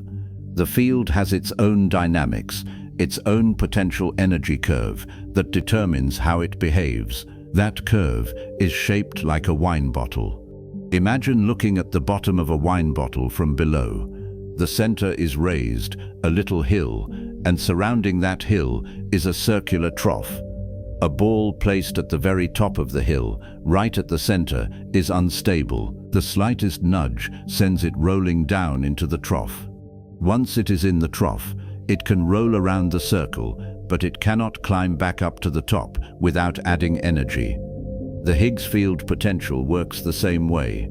At high temperatures, the field sat at the top of that hill at zero value. That was the symmetric state. As the universe cooled, the field rolled down into the trough. But there are infinite points along the trough, a whole circle of possible values the field could settle into. The field picked one, essentially at random, and that choice broke the symmetry. Before the choice, every direction around the circle was equivalent. After the choice, one direction became special. That is spontaneous symmetry breaking. The term spontaneous does not mean it happened without cause. It means the symmetry was broken not by an external force, but by the system itself transitioning to a lower energy state. The same thing happens when a pencil balanced on its tip falls over. Before it falls, every direction is equally likely. Once it falls, one direction becomes the direction it fell, and the rotational symmetry is broken. The Higgs field, when it broke the electro-weak symmetry, left behind a particle. That particle is the Higgs boson, and its discovery in 2012 at CERN was one of the most significant experimental confirmations in the history of physics. The Higgs boson is not the Higgs field. It is an excitation of the field, a ripple, the way a photon is a ripple in the electromagnetic field. If you disturb the Higgs field enough, you can create a Higgs boson. The problem is that disturbing the field enough requires an enormous amount of energy. The Higgs boson is heavy. Its mass is about 125 giga-electron-volts, roughly 130 times the mass of a proton. Creating something that heavy requires smashing particles together at speeds close to the speed of light with enough energy that the collision produces a Higgs boson in the debris. That is exactly what CERN's Large Hadron Collider was built to do. The collider is a ring 27 kilometers in circumference, buried beneath the border between France and Switzerland. It accelerates protons to 99.9999% the speed of light and smashes them together at 4 points around the ring. Each collision releases a spray of particles, and physicists sift through the data looking for the signatures of rare events. The Higgs boson, once created, does not last long. It decays almost immediately, in about 10 to the minus 22 seconds, into other particles. But those decay products leave tracks in the detectors, and by reconstructing the tracks, physicists can infer that a Higgs boson was there. The search for the Higgs boson took decades. The particle was predicted in the 1960s by Peter Higgs, François Englert, Robert Brute, and several others working independently. They were trying to solve a problem in the Standard Model. The theory predicted that the W and Z bosons, the carriers of the weak force, should be massless, just like the photon. But experiments had shown that the W and Z bosons were not massless, they were heavy. The theory needed a mechanism to explain how they gained mass without breaking the mathematical structure of the Standard Model. The Higgs mechanism was the solution. It proposed that a field, the Higgs field, filled space and gave mass to particles through their interaction with it.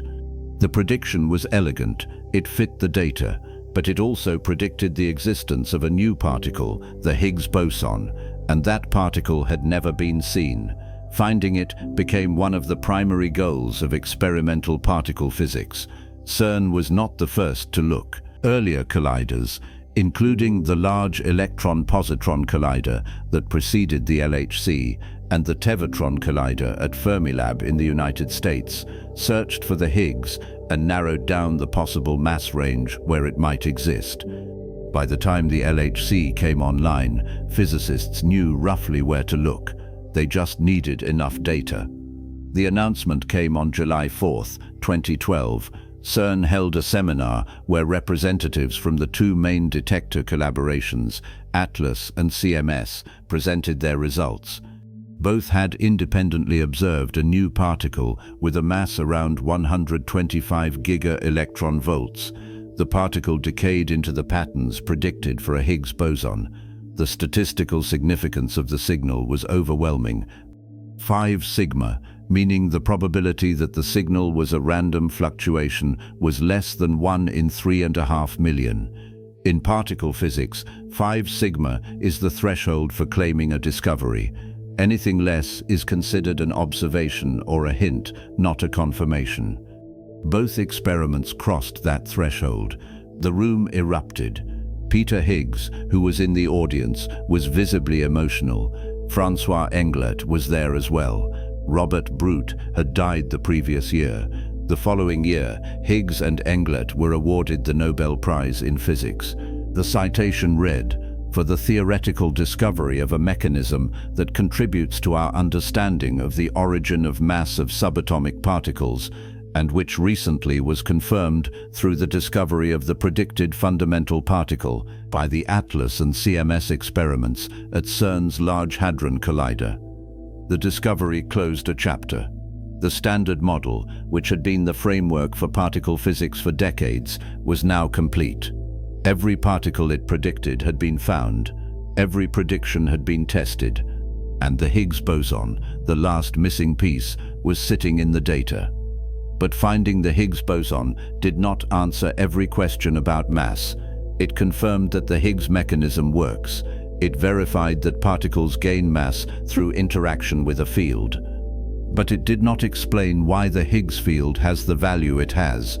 Why 246 giga-electron volts? Why not twice that? Why not half? The value of the Higgs field determines the masses of all the particles that interact with it. Change the value and you change the mass of the electron, the mass of the quarks, the mass of the W and Z bosons. Change it too much and atoms do not form. Chemistry does not work. Stars do not ignite. The universe becomes a lifeless expanse of particles that never bind into anything interesting. The fact that the Higgs field has the value it does, the value that allows for stable atoms, for chemistry, for complexity, is sometimes called the hierarchy problem. The value is not predicted by any deeper principle we know of. It is a parameter, a number you plug into the equations, and nobody knows why it has the value it has. Some physicists suspect there is a deeper layer of physics underneath the Standard Model that sets the Higgs field value. Others think it might be a result of the anthropic principle, the idea that we observe the value we do because if it were significantly different, we would not be here to observe anything. Both explanations are uncomfortable. The first requires new physics we have not detected. The second requires accepting that the universe's parameters might not have a deeper explanation, that they just are, and we happen to live in a region or a universe where they allow for observers. Mass matters. That sentence is so obvious it sounds trivial. But in the context of the early universe, it is everything. Without mass, particles move at the speed of light. They do not slow down. They do not stick together. They do not form bound states. Photons, which are massless, travel through space forever unless they hit something. They do not clump into photon clouds. They do not orbit each other. They just keep moving. If all particles were like that, if electrons and quarks remained massless, the universe would be a gas of particles and radiation with no structure, no atoms, because electrons would not bind to nuclei. No nuclei, because protons and neutrons would not stick together. No chemistry, no planets, no life. The Higgs field, by giving particles mass, made structure possible. It allowed particles to slow down, to interact, to bind. It allowed gravity, which is an incredibly weak force, to start playing a role. Gravity only matters when you have mass. Massless particles do not gravitate in the way massive particles do. Once particles gained mass, gravity could pull them together. Density fluctuations, the tiny variations in the distribution of matter that were seeded during inflation, could start to grow.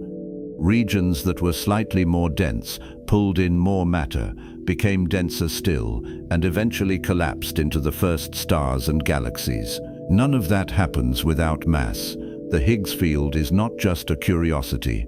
It is the foundation on which every structure in the universe rests. The transition from the electro-weak era to the post-symmetry breaking era marked the point where the fundamental forces of nature settled into their current forms.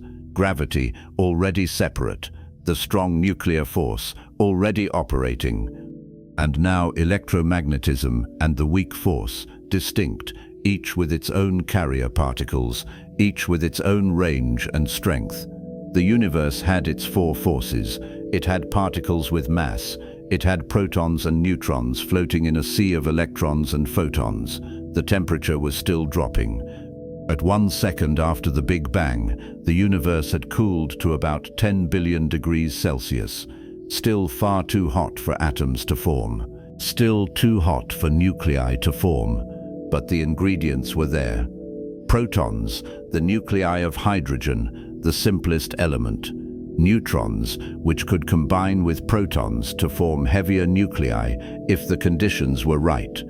Electrons, which would eventually bind to those nuclei once the universe cooled enough. And photons, filling every available space, bouncing off particles, keeping the universe in a state of thermal equilibrium.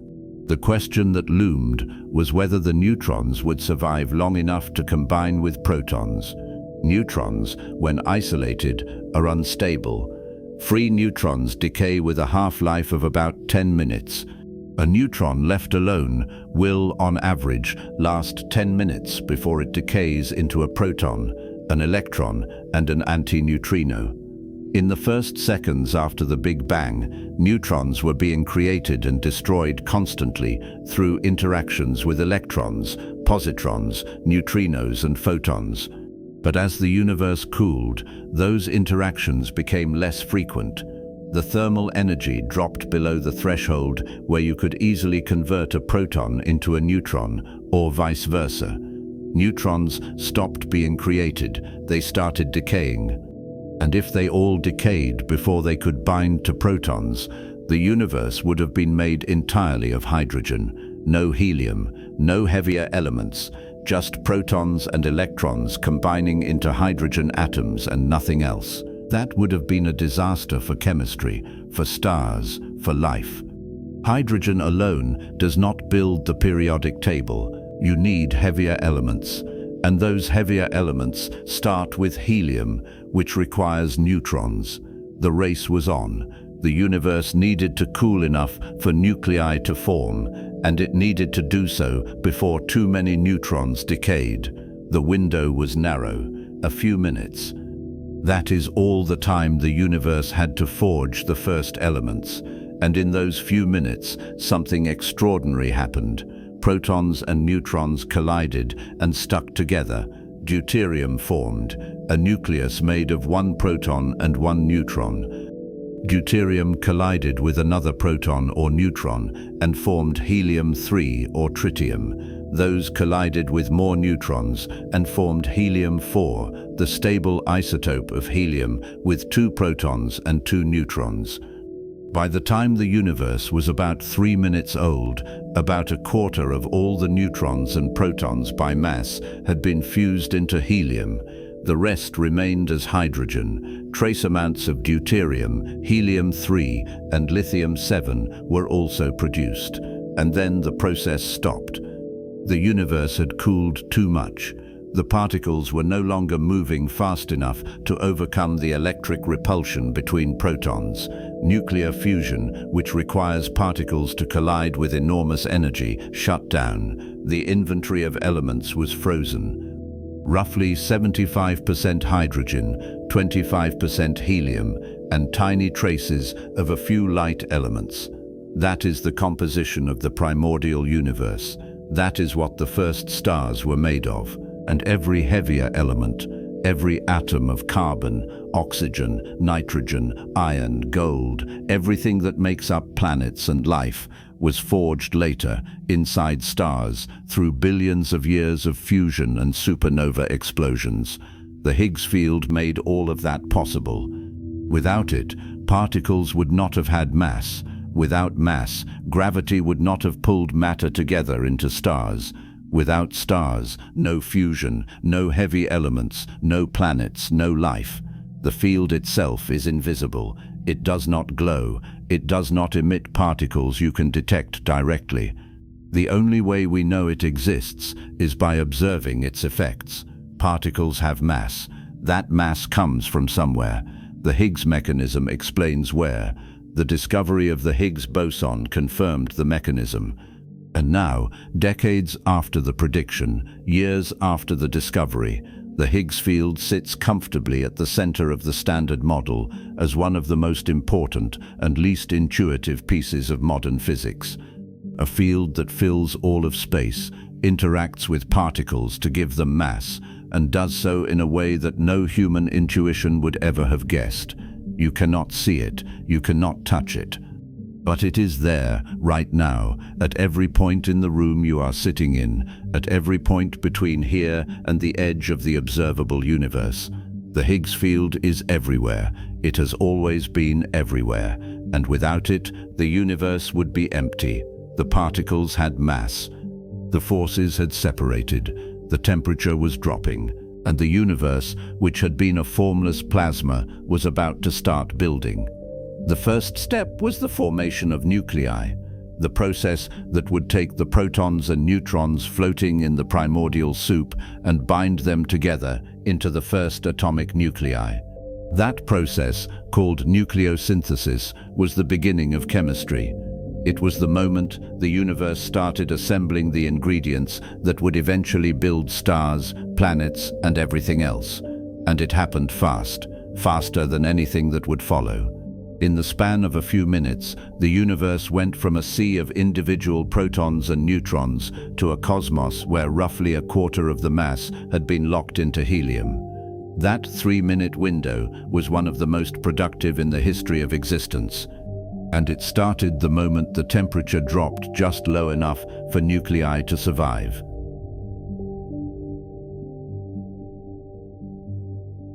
The universe was about 1 second old. The temperature had cooled to around 10 billion degrees Celsius. That is still absurdly hot. Hot enough that if you tried to form an atomic nucleus, the surrounding radiation would blast it apart before it could do anything useful. The problem is that binding energy, the energy that holds protons and neutrons together inside a nucleus, is not infinite. It is substantial, but it has limits. Deuterium, the simplest nucleus after hydrogen, is made of 1 proton and 1 neutron. The binding energy that holds them together is about 2.2 million electron volts. That sounds like a lot. It is a lot by the standards of chemistry. It is enough to keep deuterium stable at room temperature, at the temperature inside stars, at pretty much any temperature you encounter in the universe today. But at 10 billion degrees, the thermal energy of the surrounding particles is much higher than 2.2 million electron volts. Photons zipping through space can smash into a deuterium nucleus and break it apart. Electrons moving at relativistic speeds can scatter off it and knock it to pieces. The nucleus cannot survive.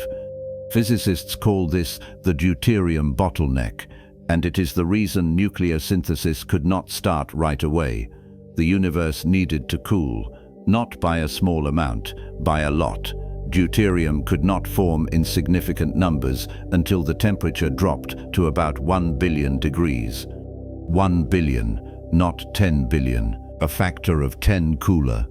And because the universe was expanding and cooling rapidly, that drop did not take long. By the time the universe was about 1 minute old, the temperature had fallen below the threshold. Deuterium could finally survive. And once deuterium started forming, the rest of nuclear synthesis proceeded almost immediately. Here is how it worked. Protons and neutrons, which had been floating freely since the quark-hadron transition, were constantly colliding with each other. Most of those collisions did nothing. The particles bounced off each other and went their separate ways. But occasionally, a proton and a neutron would collide with just the right energy and just the right angle that the strong nuclear force, the force that binds quarks together inside protons and neutrons, would grab hold of both of them and pull them into a bound state. That bound state is deuterium, also called heavy hydrogen, because it behaves chemically like hydrogen but weighs about twice as much. Once deuterium formed, it became a building block. A deuterium nucleus could collide with another proton and form helium-3, a nucleus with 2 protons and 1 neutron. Or it could collide with another neutron and form tritium, a nucleus with 1 proton and 2 neutrons. Tritium is unstable. It decays with a half-life of about 12 years. But in the hot, dense conditions of the early universe, tritium did not have time to decay before it collided with something else. A tritium nucleus could collide with a deuterium nucleus and fuse into helium-4, a nucleus with 2 protons and 2 neutrons. Helium-4 is stable. It is the most common isotope of helium, the stuff that fills party balloons and makes your voice sound high-pitched if you inhale it. It is also one of the most tightly bound nuclei in nature. The binding energy per nucleon, the energy required to pull 1 proton or neutron out of a helium-4 nucleus, is higher than for almost any other light nucleus. That makes helium-4 extraordinarily stable. Once it forms, it does not easily break apart, and in the first few minutes after the Big Bang, helium-4 formed in enormous quantities. The process was not perfectly efficient. Not every deuterium nucleus fused into helium. Some deuterium survived, and we can still detect it today in trace amounts. Not much, but enough to measure. The same is true for helium-3 and lithium-7, another light nucleus that formed in very small quantities during nuclear synthesis. But the vast majority of the neutrons that survived long enough to participate in nuclear synthesis ended up locked inside helium-4, and that brings us to one of the most important numbers in all of cosmology, the neutron-to-proton ratio. At the moment, the universe cooled enough for nuclear synthesis to begin. There was about 1 neutron for every 7 protons. That ratio had been set earlier, about 1 second after the Big Bang, in a process called freeze-out. Understanding freeze-out requires understanding how neutrons and protons interconvert. In the very early universe, when temperatures were high and particle collisions were violent, protons and neutrons were constantly turning into each other. A neutron could absorb a positron and turn into a proton. A proton could absorb an electron and turn into a neutron.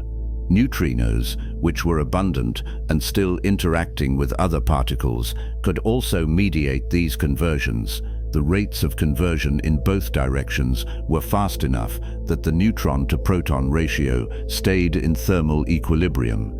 The ratio was determined by the slight mass difference between neutrons and protons. A neutron weighs about 0.14% more than a proton. That does not sound like much, but at high temperatures, even small mass differences matter. The heavier particle is slightly less favorable energetically, so as the universe cooled, the ratio shifted toward more protons and fewer neutrons. That shift would have continued indefinitely, except for one thing: the universe was expanding, and as it expanded, the density of particles dropped. Collisions became less frequent. Neutrinos, which had been interacting with protons and neutrons, decoupled. They stopped interacting, and once the interaction rate fell below the expansion rate of the universe, the conversions stopped. The neutron-to-proton ratio froze. It locked in at about 1 neutron for every 7 protons.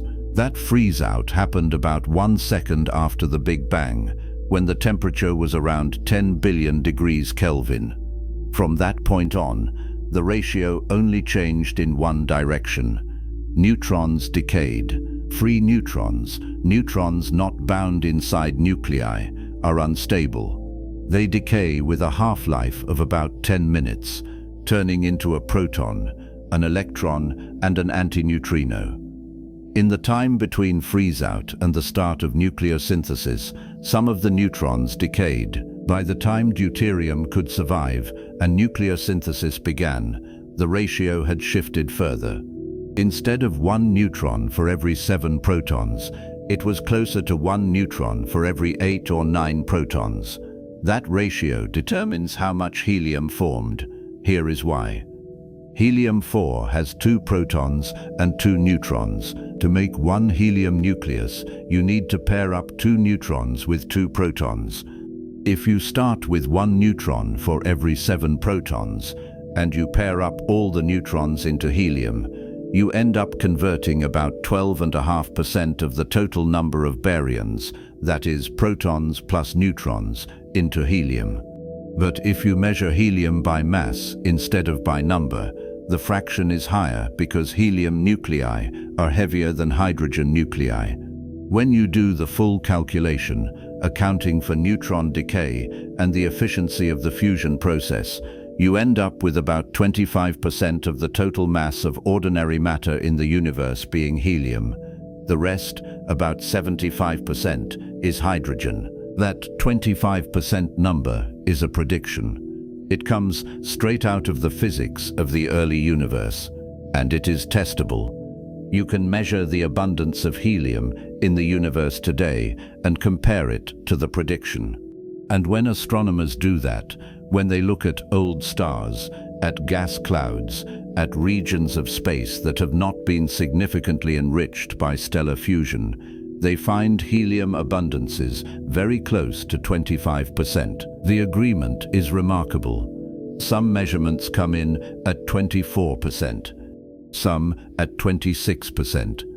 The spread depends on the specific object you are looking at and how much contamination there is from helium produced later in stars. But the baseline, the primordial abundance, sits right around 25%, exactly where Big Bang nucleosynthesis says it should be. That is not a coincidence. It is not something you can easily explain any other way. Stars produce helium. Fusion in the cores of stars converts hydrogen into helium and releases energy.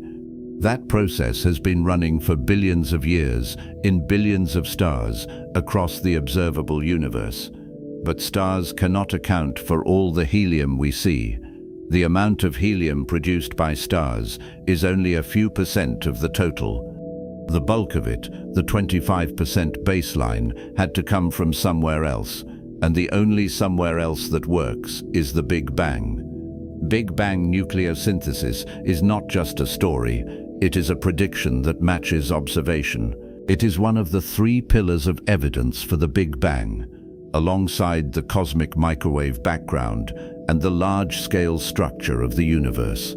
The fact that we can calculate what should have happened in the first 3 minutes and then go out and measure the results billions of years later and find that they match is one of the most powerful confirmations in all of science. Let's talk about the other elements: deuterium, helium-3, and lithium-7. All three formed during nucleosynthesis, but in much smaller amounts than helium-4. Deuterium, as I mentioned, is the bottleneck. It had to form first before anything else could happen, but not all of it fused into helium. Some survived. Today, the abundance of deuterium in the universe is about 2 to 3 parts per 100,000 by number of hydrogen nuclei. That is tiny, but it is measurable. Astronomers can detect deuterium in gas clouds by looking at the wavelengths of light those clouds absorb. Deuterium has a slightly different mass than regular hydrogen, so it absorbs light at slightly different wavelengths. The amount of deuterium we observe today matches the predictions of Big Bang nucleosynthesis. It also tells us something important about the density of ordinary matter in the universe. The more baryons, that is protons and neutrons, there are in the early universe, the more efficiently deuterium gets converted into helium. So the amount of leftover deuterium is sensitive to the baryon density. By measuring deuterium abundances, cosmologists can infer how much ordinary matter exists in the universe. The answer is about 5% of the total energy density. The rest is dark matter and dark energy, neither of which participated in nucleosynthesis because neither of them interacts via the strong nuclear force. Helium-3, the isotope with 2 protons and 1 neutron, also formed during nucleosynthesis. Its abundance is much lower than helium-4, only about 1 part per 100,000. Most of the helium-3 that formed went on to fuse into helium-4. A small amount survived. We can detect it in the solar wind, in gas clouds, in certain types of stars. The observed abundance matches the predictions. Lithium-7 is more complicated. It is the only element heavier than helium that formed in significant amounts during Big Bang nucleosynthesis. And by significant, I mean trace amounts. About 1 lithium-7 nucleus for every 10 billion hydrogen nuclei. That is extraordinarily rare, but it is enough to measure. The problem is that the observed abundance of lithium-7 in old stars is lower than the predictions by a factor of about 3. Cosmologists call this the lithium problem, and it has been a puzzle for decades. There are several possible explanations. Maybe lithium-7 gets destroyed inside stars more efficiently than models predict. Maybe there is some additional physics in the early universe that we are not accounting for. Maybe the observations are systematically biased. Nobody knows for sure. The lithium problem is one of the few places where Big Bang nucleosynthesis does not perfectly match observation. But it is also worth noting that the discrepancy is not enormous. We are talking about a factor of 3 in an abundance that is already 1 part in 10 billion. The predictions for hydrogen, helium-4, deuterium, and helium-3 all match. Lithium-7 is the outlier, and outliers in science are interesting. They point to places where the theory might need refinement, but they do not, by themselves, overturn the entire framework, especially when every other prediction holds up. One of the remarkable things about nucleosynthesis is how fast it happened. The entire process, from the moment deuterium could survive to the moment the universe cooled too much for further fusion, took about 3 minutes. NASA, in their educational materials, states plainly that after about 5 minutes, most of today's helium had formed and the universe had cooled enough that further element formation stopped. 5 minutes. That is how long it took to set the chemical composition of the universe for the next several 100 million years. After those 5 minutes, no new elements formed.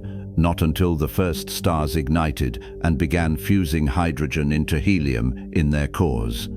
And even then, stars only produce elements up to iron through fusion. Everything heavier than iron, gold, platinum, uranium, all the elements at the bottom of the periodic table had to be produced in supernova explosions or neutron star collisions.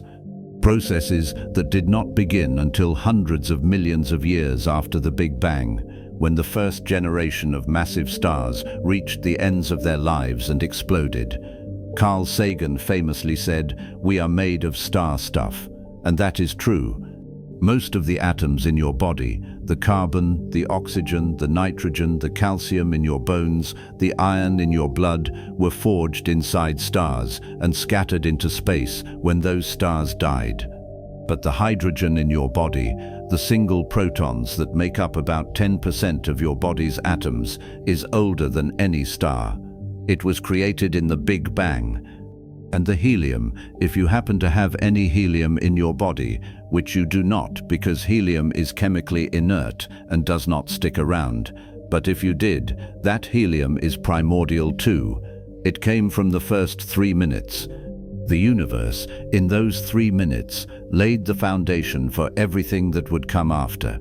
Not just the light elements, but the conditions that allowed stars to form, galaxies to assemble, planets to coalesce, and eventually life to emerge. One more thing worth emphasizing. At this stage, atoms did not exist yet. Nucleosynthesis produced nuclei, protons bound to neutrons, but electrons were still flying freely through space. The universe was still too hot for electrons to bind to nuclei. If an electron tried to settle into orbit around a proton, the surrounding radiation would kick it loose. The temperature needed to drop below a few thousand degrees Kelvin before atoms could form. That would not happen for another 380,000 years. So for hundreds of thousands of years after nuclear synthesis, the universe contained nuclei and electrons, but no atoms in the chemical sense, no neutral hydrogen, no neutral helium. Just charged particles and photons bouncing off each other in a hot, opaque plasma. This is important because it means the universe at this stage was nothing like the universe we see today. There were no stars, no galaxies, no planets, no molecules, no chemistry, just nuclei, electrons, and light, all mixed together in a glowing fog that filled every corner of space. The universe was featureless, smooth, uniform, boring if you were somehow able to observe it from the outside, which you could not because light could not travel freely. Every photon that appeared was immediately scattered by an electron. There was no line of sight, no transparency, no way for information to propagate more than a tiny distance before being absorbed and re-emitted. The universe was a perfect black-body radiator, glowing at a single well-defined temperature, with no structure, no variation, no features to distinguish one region from another, except for the seeds, the tiny density fluctuations that had been imprinted during inflation. Those fluctuations, 1 part in 100,000 variations in density from place to place, were still there. They were so small that they barely registered, but they were real, and over time, gravity would amplify them. Regions that were slightly more dense would pull in more matter. Regions that were slightly less dense would lose matter to their surroundings. The fluctuations would grow, slowly at first, then faster as the universe cooled and matter became the dominant source of energy density. But that process would take time, hundreds of thousands of years. For now, the fluctuations were frozen in place, imprinted on the plasma like a faint pattern etched into glass. They would not start growing in any significant way until after the next major transition. The transition called recombination, when electrons finally bound to nuclei, atoms formed, and light decoupled from matter. That transition would mark the end of the plasma era and the beginning of the cosmic dark ages, a period when the universe, for the first time since the Big Bang, went dark. Not because there was no light, but because the light that existed was redshifted by the expansion of space into wavelengths that were too long to see. The glow of the Big Bang faded into the infrared, and then into the microwave, and the universe entered a long, quiet period where nothing glowed, nothing shone, and the only events happening were invisible. Gravity pulling matter together, dark matter halos forming, gas collapsing into the densest regions, all of it happening in darkness, in silence, in a universe that had gone from blindingly bright to completely black in the span of a few 100,000 years. Big Bang nuclear synthesis was over. The elements had been forged. Hydrogen and helium, with traces of deuterium, helium-3 and lithium. The inventory was set. For the next few 100 million years, the universe would contain nothing but those light elements. No carbon, no oxygen, no silicon or iron or any of the materials that make up rocky planets. Just the two lightest elements and a few trace isotopes floating in an expanding, cooling, darkening cosmos. The universe had built its foundation. Now it had to wait. Wait for gravity to do its work. Wait for the first stars to ignite. Wait for the darkness to end and the universe to light up again. That wait, that long stretch of time between nuclear synthesis and the formation of the first stars, is the next chapter of the story. And it is, in many ways, the strangest chapter of all. Because for hundreds of millions of years, the universe was full of matter, full of energy, full of potential. But it was dark, completely, utterly dark. The cosmic dark ages had begun. And in that darkness, the seeds of everything we see today were quietly taking root.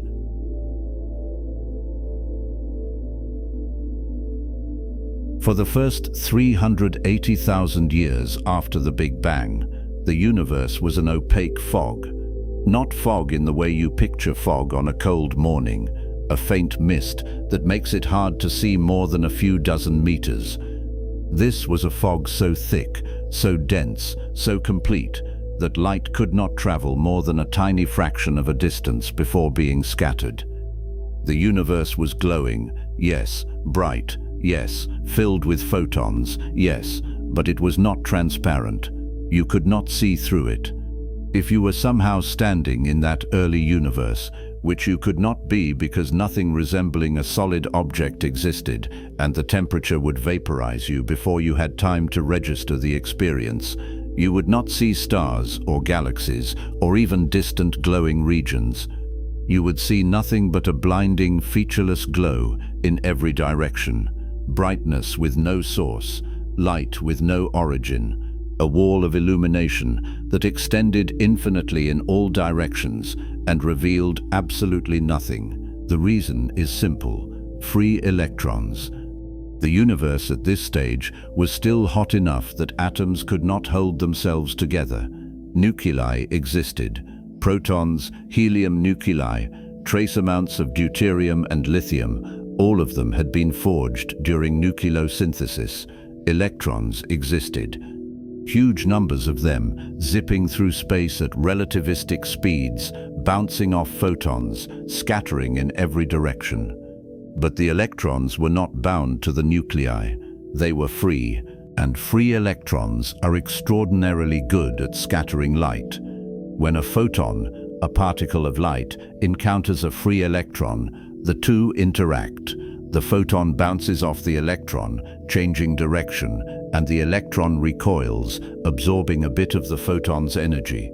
This process is called Thomson scattering, and it happens constantly in a plasma, where charged particles and photons are mixed together. In the early universe, every photon that appeared was immediately scattered by an electron. It would travel a short distance, hit another electron, scatter again, travel another short distance, hit another electron, scatter again. The average distance a photon could travel before scattering, called the mean free path, was absurdly short, shorter than the width of a room, shorter than the length of a car. Photons were trapped. They could not propagate freely. They could not carry information from one region of space to another. The universe was in a state cosmologists call thermal equilibrium. Energy was being exchanged so rapidly between photons and electrons that every region of space stayed at the same temperature. The universe glowed, but it was blind. That state could not last forever. The universe was expanding, and as it expanded, it cooled. Temperature is a measure of the average energy of particles. As space stretched, particles lost energy. Their speeds dropped, collisions became less violent, and eventually the temperature fell low enough that electrons could no longer escape the pull of the nuclei they were bouncing past. The electromagnetic force, the force that attracts oppositely charged particles to each other, started winning. Protons, which carry a positive charge, began capturing electrons, which carry a negative charge, and holding them in orbit.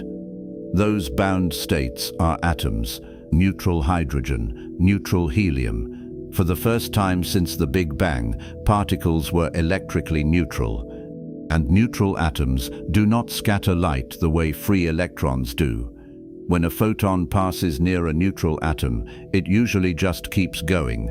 The electrons are bound so tightly to the nucleus that the photon does not have enough energy to knock them loose. The atom is effectively invisible to the photon. Light can pass through a gas of neutral atoms almost unimpeded. The universe, which had been opaque for 380,000 years, suddenly became transparent. The transition did not happen instantaneously everywhere. It happened gradually, over a period of about 100,000 years.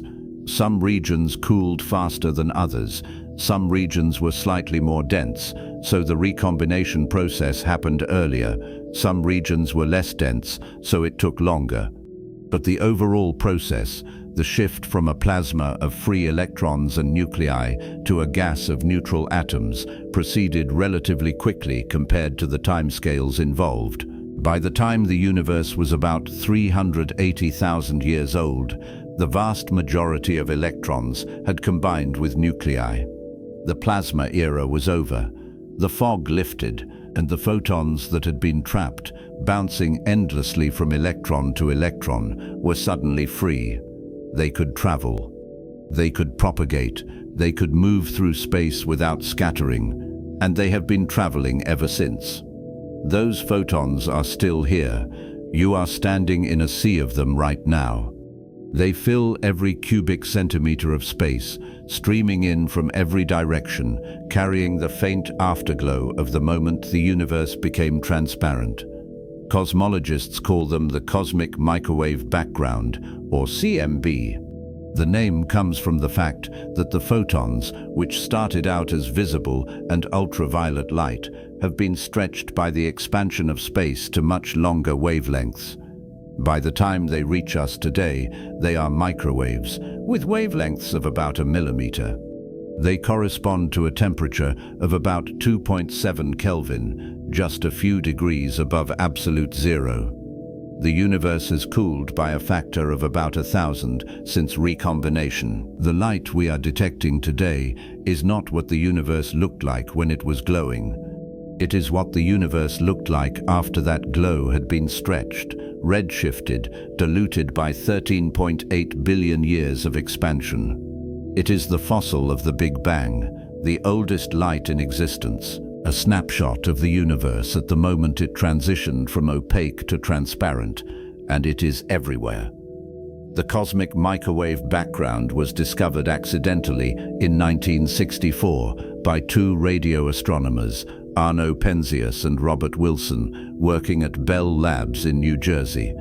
They were trying to measure radio signals from the Milky Way using a large horn-shaped antenna, but no matter what they did, no matter how carefully they calibrated their equipment, they kept detecting a faint hiss of static coming from every direction in the sky. It was not coming from the galaxy. It was not coming from the sun. It was not coming from any specific source. It was just there, uniform, constant, inescapable.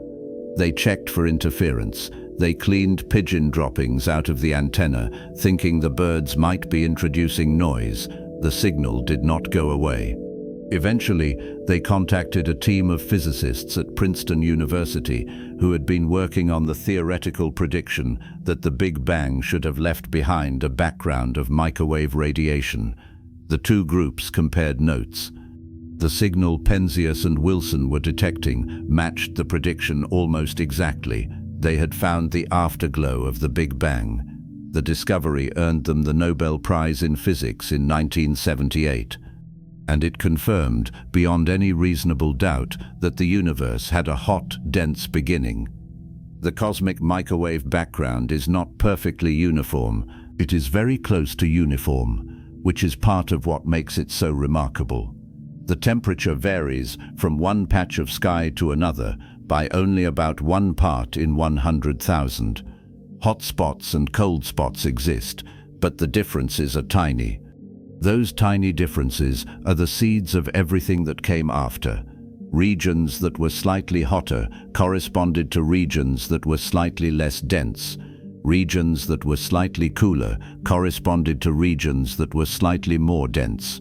The denser regions pulled in more matter over time. Gravity amplified the differences. Overdense regions became more overdense.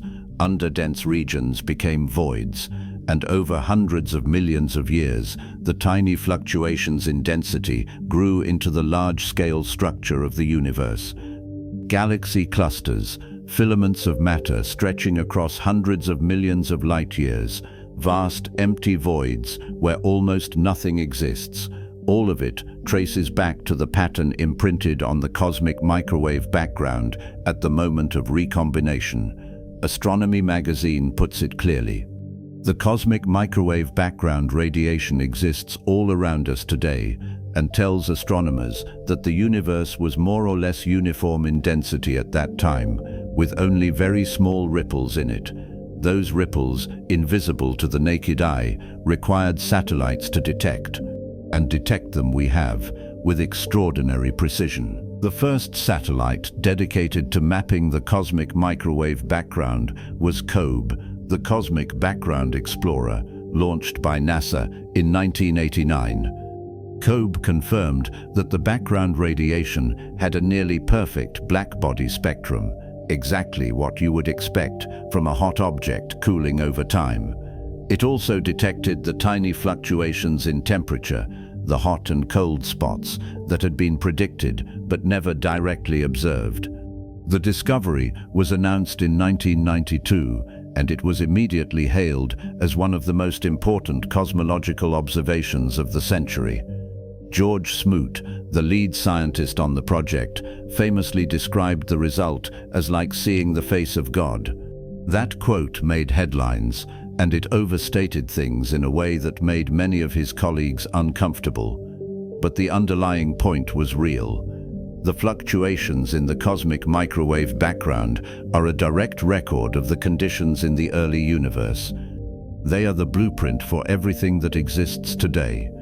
COBE's resolution was limited. It could detect the fluctuations, but it could not map them in fine detail. That required better instruments. The next major mission was WMAP, the Wilkinson Microwave Anisotropy Probe, launched in 2001. WMAP spent 9 years mapping the cosmic microwave background with far higher resolution than COBE. It measured the size, shape, and distribution of the hot and cold spots with enough precision to test cosmological models to unprecedented accuracy. WMAP confirmed that the universe is flat, meaning its large-scale geometry is Euclidean, not curved. It confirmed the age of the universe at about 13.8 billion years. It confirmed that ordinary matter makes up only about 5% of the total energy density of the universe, with the rest being dark matter and dark energy. And it confirmed that the fluctuations in the microwave background match the predictions of inflationary cosmology almost perfectly. The data from WMAP became the foundation for modern precision cosmology. Every cosmological parameter, every number that describes the universe's composition, age, expansion rate, and structure was refined by WMAP's observations. Then came Planck. The European Space Agency's Planck satellite, launched in 2009, was designed to map the cosmic microwave background with even greater precision than WMAP. It operated until 2013, and its final data release in 2018 represented the most detailed map of the early universe ever produced. Planck measured the temperature fluctuations to a precision of a few parts per million. It detected subtle polarization patterns in the light caused by photons scattering off electrons during the final moments before recombination. It searched for, but did not find, the signature of primordial gravitational waves imprinted during inflation.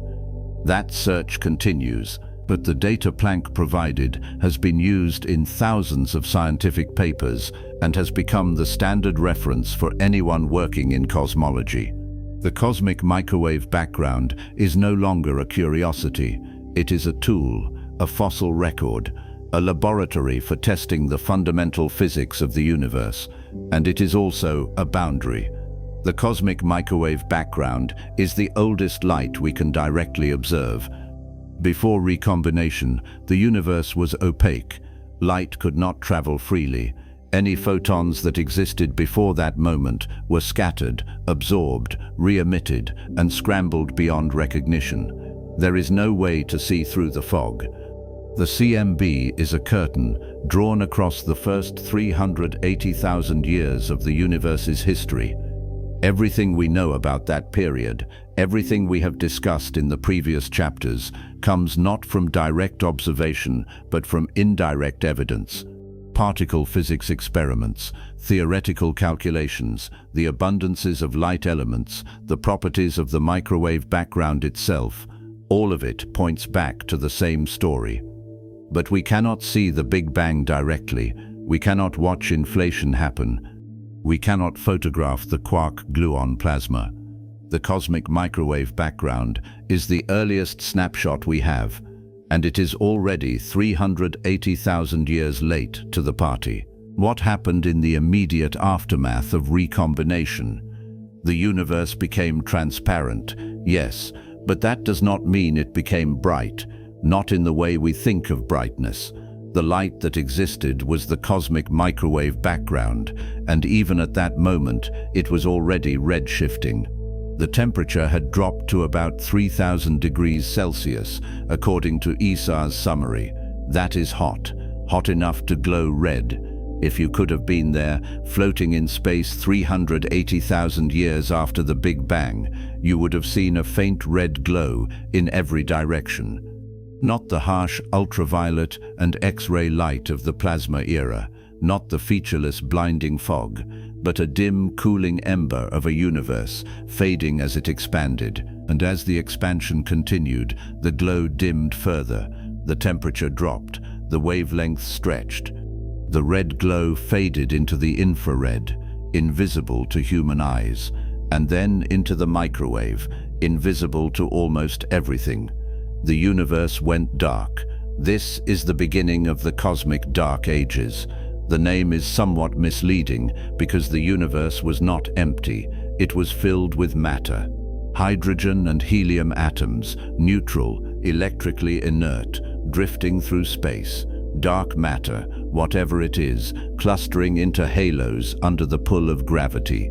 Photons from the cosmic microwave background, streaming freely but carrying less and less energy as they redshifted. But there were no stars. No galaxies, no glowing nebulae, no quasars, nothing luminous, nothing that produced light in visible wavelengths. The universe had gone from glowing to dark in the span of a few 100,000 years, and it would remain dark for hundreds of millions of years more. The cosmic dark ages lasted until the first stars ignited, which did not happen until somewhere between 500 million and 1 billion years after the Big Bang. Estimates vary, and the exact timing is still debated, but most sources place the end of the Dark Ages around 680 million to 1 billion years, with full reionization of the universe probably complete by about 1.1 billion years. During the Dark Ages, the universe was in a state of simplicity that it would never return to. After recombination, matter was mostly hydrogen with some helium, as Isa notes. No heavy elements, no dust, no molecules beyond the simplest hydrogen molecules, which formed in tiny amounts. The universe was clean, pristine, uncontaminated by the products of stellar fusion, and that simplicity is, paradoxically, what makes the Dark Ages so scientifically interesting. UCLA's Cosmic Dawn project puts it plainly. The simplicity of the universe at this time has one key advantage for astronomers. Any unexpected processes will show up clearly against the simple universe. If there is new physics hiding in the early universe, if dark matter behaves in ways we do not yet understand, if primordial black holes exist, if there are particles or fields we have not detected, the Dark Ages are where they would leave their mark. Because the background is so clean, any deviation from the standard model stands out. The problem is that observing the Dark Ages is extraordinarily difficult. There is no light, not in the visible spectrum, not in the ultraviolet or X-ray. The only signal that exists is faint radio emission from neutral hydrogen. Hydrogen atoms, under the right conditions, can emit a photon with a wavelength of 21 centimeters. This is called the hydrogen 21 centimeter line, and it is one of the most important tools in radio astronomy. The emission happens when the spin of the hydrogen atom's electron flips from parallel to antiparallel relative to the spin of the proton in the nucleus. The energy difference between those two states is tiny, so the photon that gets emitted has a very long wavelength. In the local universe, astronomers use the 21 centimeter line to map clouds of hydrogen gas in and around galaxies. In the early universe, the same line should, in theory, allow us to map the distribution of neutral hydrogen during the Dark Ages. The photons emitted during that period have been redshifted by the expansion of space, so they no longer sit at 21 centimeters. They have been stretched to much longer wavelengths in the radio band. Detecting them requires enormous radio telescopes tuned to very specific frequencies. Several experiments are currently underway, including the Hydrogen Epoch of Reionization Array, or HERA, and the Square Kilometer Array, or SKA, which is still under construction. None of them have yet produced a confirmed detection of the 21 centimeter signal from the Dark Ages. The signal is weak. The foreground contamination, interference from our own galaxy and from human-made radio sources is overwhelming. But the effort continues. If successful, it would give cosmologists a way to probe the Dark Ages directly, to see the distribution of matter, to test models of dark matter and structure formation, to look for anything unexpected. The Dark Ages were not static. They were not a period where nothing happened. Gravity was at work. The tiny density fluctuations imprinted during inflation, amplified slightly during the plasma era, began to grow. Regions that were slightly more dense pulled in more matter. Dark matter, which does not interact with light or ordinary matter except through gravity, began clustering into halos. Those halos, invisible structures made of dark matter, acted as gravitational wells. Ordinary matter, the hydrogen and helium gas that filled space, started falling into those wells. As gas fell inward, it heated up. As it heated, it began to glow, faintly at first, in the infrared, but not yet in visible light. The universe was assembling the raw materials for the first stars. Dark matter halos provided the scaffolding, gas provided the fuel, but the process was slow. Gravity is a weak force, and it takes time to pull diffuse gas across vast distances and compress it into something dense enough to ignite. During the Dark Ages, the universe was pregnant with potential. Every overdense region, every dark matter halo, every pocket of gas slowly collapsing under its own weight, was a future star waiting to be born, but none of them had ignited yet. The universe was building in silence, in darkness, with no light to announce what was happening and no observers to watch. The term Dark Ages can be misleading in another way. It suggests the universe was pitch black, devoid of any radiation. That is not true. The cosmic microwave background was still there, filling space, carrying energy. The photons were dim, red-shifted into the microwave band, but they were present. And in some regions, where gas was beginning to collapse, faint infrared emission was starting to appear. The universe was not absolutely dark. It was just dark compared to what came before and what came after. Before recombination, the universe glowed brightly in visible and ultraviolet light. After the first stars formed, the universe lit up again, eventually becoming the galaxy-filled cosmos we see today. The Dark Ages sit in between, a transitional period, a pause, a moment when the universe had finished its hot, chaotic infancy and was waiting for the next chapter to begin. One of the key scientific questions about the Dark Ages is how structure formation proceeded.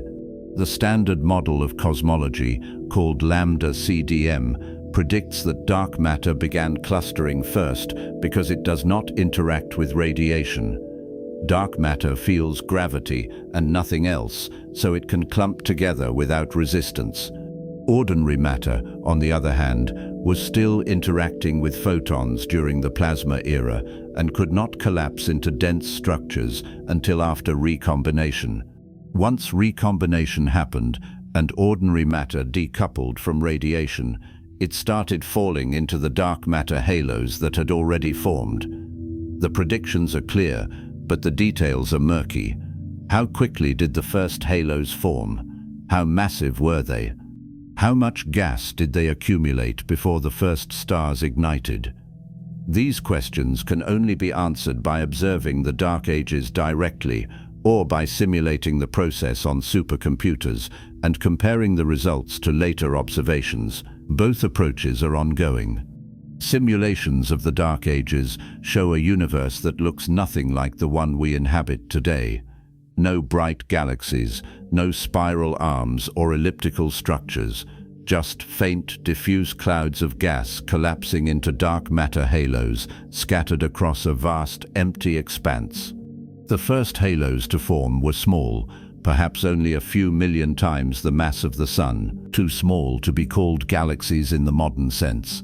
They were proto-galaxies, fragments, building blocks that would eventually merge and grow into the galaxies we see today. The gas falling into those halos was pristine, hydrogen and helium, with no heavy elements to speak of. That meant no dust. No molecules beyond hydrogen too. No carbon monoxide, no water vapor, none of the cooling agents that help gas collapse efficiently in the present-day universe. The lack of heavy elements made it harder for gas to cool and condense. Cooling is essential for star formation. Hot gas has too much pressure to collapse under its own gravity. It needs to radiate away energy, to cool down, to lose pressure before it can compress into a dense enough state to ignite fusion. In the early universe, the only cooling mechanisms available were collisions between hydrogen atoms and the faint radiation left over from the Big Bang. Those processes are inefficient, they take time. That is part of why the Dark Ages lasted so long. The gas had to cool slowly, gradually, over hundreds of millions of years before it could collapse far enough to form stars. The exact end of the cosmic Dark Ages is still debated. Some sources place it around 680 million years after the Big Bang. Others push it to 1 billion years. The reason for the uncertainty is that reionization, the process by which the first stars and galaxies ionized the surrounding hydrogen and ended the Dark Ages, did not happen all at once. It happened gradually. The first stars formed in isolated pockets, carving out bubbles of ionized gas around them. Those bubbles expanded as more stars formed, merging with neighboring bubbles, spreading through space like ripples on a pond. Eventually, the bubbles overlapped, and the entire universe was ionized. But that process took time, hundreds of millions of years. Reionization was not a single event. It was a drawn-out transition, a gradual shift from a universe dominated by neutral hydrogen to a universe where most of the hydrogen was ionized by starlight. By about 1.1 billion years after the Big Bang, the process was largely complete. The Dark Ages were over. The universe had lit up again, and the era of stars, galaxies, and everything that followed had begun. The cosmic microwave background is a snapshot of the universe at the moment of recombination.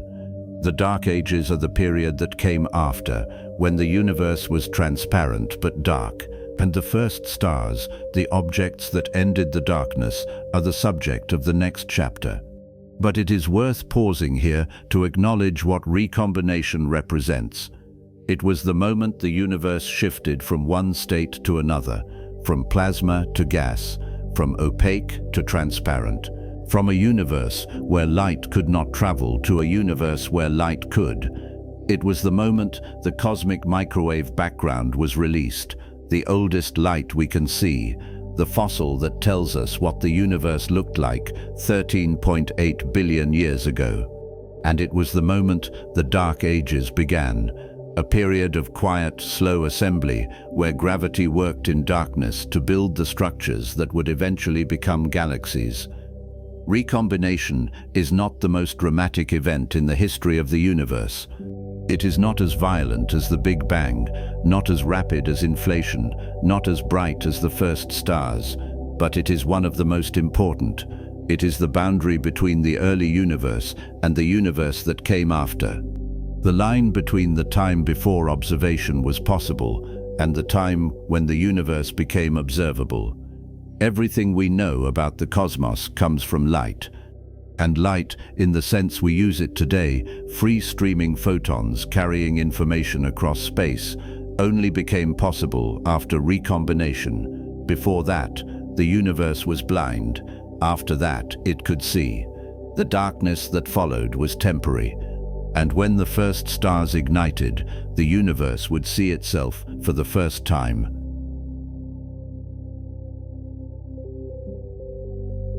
The universe had been dark for hundreds of millions of years. Not empty, not silent in the way space is silent, but dark. Filled with hydrogen and helium gas, drifting through an expanding void, pulled slowly into invisible clumps by the gravity of dark matter halos that had been assembling since recombination. The cosmic microwave background photons, stretched into the infrared and then into microwaves, provided no illumination. If you could have floated through space during this period, which you could not because nothing resembling a structure or a platform or even a stable molecule existed, you would have seen nothing. Absolute darkness, no stars, no galaxies, no glow on the horizon, just cold, neutral gas waiting. The cosmic Dark Ages were not a failure. They were not a mistake. They were a necessary phase. The universe had to cool. The gas had to settle. Gravity had to do its work, slowly, patiently, pulling matter together across distances measured in thousands of light years. But the darkness could not last forever, and it did not. Somewhere between 100,000 and 250,000 years after recombination, something changed. Something small, something that would go unnoticed if you were not paying very close attention. The first molecule formed. That sentence might sound underwhelming. A molecule. So what? You are surrounded by molecules right now. Water, oxygen, nitrogen, carbon dioxide, thousands of different compounds filling the air you breathe, the chair you are sitting on, the screen you are looking at. Molecules are ordinary, mundane. They are the background noise of chemistry, except in the early universe, there was no chemistry. Chemistry requires atoms, and atoms require electrons bound to nuclei. For the first 380,000 years after the Big Bang, electrons were not bound. They were free, zipping through space, scattering photons, keeping the universe in a plasma state where molecules could not exist. After recombination, atoms formed. Hydrogen atoms, helium atoms, trace amounts of deuterium and lithium. But having atoms is not the same as having molecules. Molecules require bonds. They require two or more atoms coming close enough that their electrons interact, that they share or exchange charge, that they lock together into a configuration more stable than the individual atoms alone. And forming those bonds requires the right conditions, the right temperature, the right density, the right particles colliding at the right energies. In the immediate aftermath of recombination, the universe was still too hot, the gas was too spread out. Collisions happened, but they were not gentle enough to let atoms stick together. Any bond that tried to form would be immediately broken by the next collision or by a stray photon from the cosmic microwave background. The universe needed to cool further, and as it expanded, it did. The temperature dropped, the photons redshifted, the collisions became less violent, and eventually the conditions were right. The first molecule to form was not hydrogen gas. That would have been the obvious guess. Hydrogen is the most abundant element in the universe, and molecular hydrogen, two hydrogen atoms bonded together, is the most common molecule in the cosmos today. But molecular hydrogen was not first. The first molecule was helium hydride. A single helium atom bonded to a single hydrogen atom with one electron removed. The chemical formula, if you were writing it down, would be He+. Scientists call it the helium hydride ion. And for decades, it was a prediction, a theoretical construct. Something that should have formed in the early universe based on the laws of chemistry and the conditions that existed at the time. But it had never been directly observed, not in the lab under early universe conditions, not in space. It was the missing link, the first rung on the ladder of cosmic chemistry, the molecule that started everything. The reason helium hydride formed first comes down to timing and availability. After recombination, the universe was about 75% hydrogen and 25% helium by mass. Helium atoms are more stable than hydrogen atoms in certain respects. They have two protons, two neutrons, and two electrons, making them electrically neutral and chemically inert under most conditions. But in the early universe, not all the helium was neutral. Some helium atoms had lost one electron during recombination and were left with a single positive charge. Those ionized helium atoms, helium+, were reactive. And when an ionized helium atom collided with a neutral hydrogen atom at just the right energy, they could bond. The helium grabbed the hydrogen's electron, or more accurately, the two atoms shared the electron in a way that created a stable molecular bond. The result was helium hydride.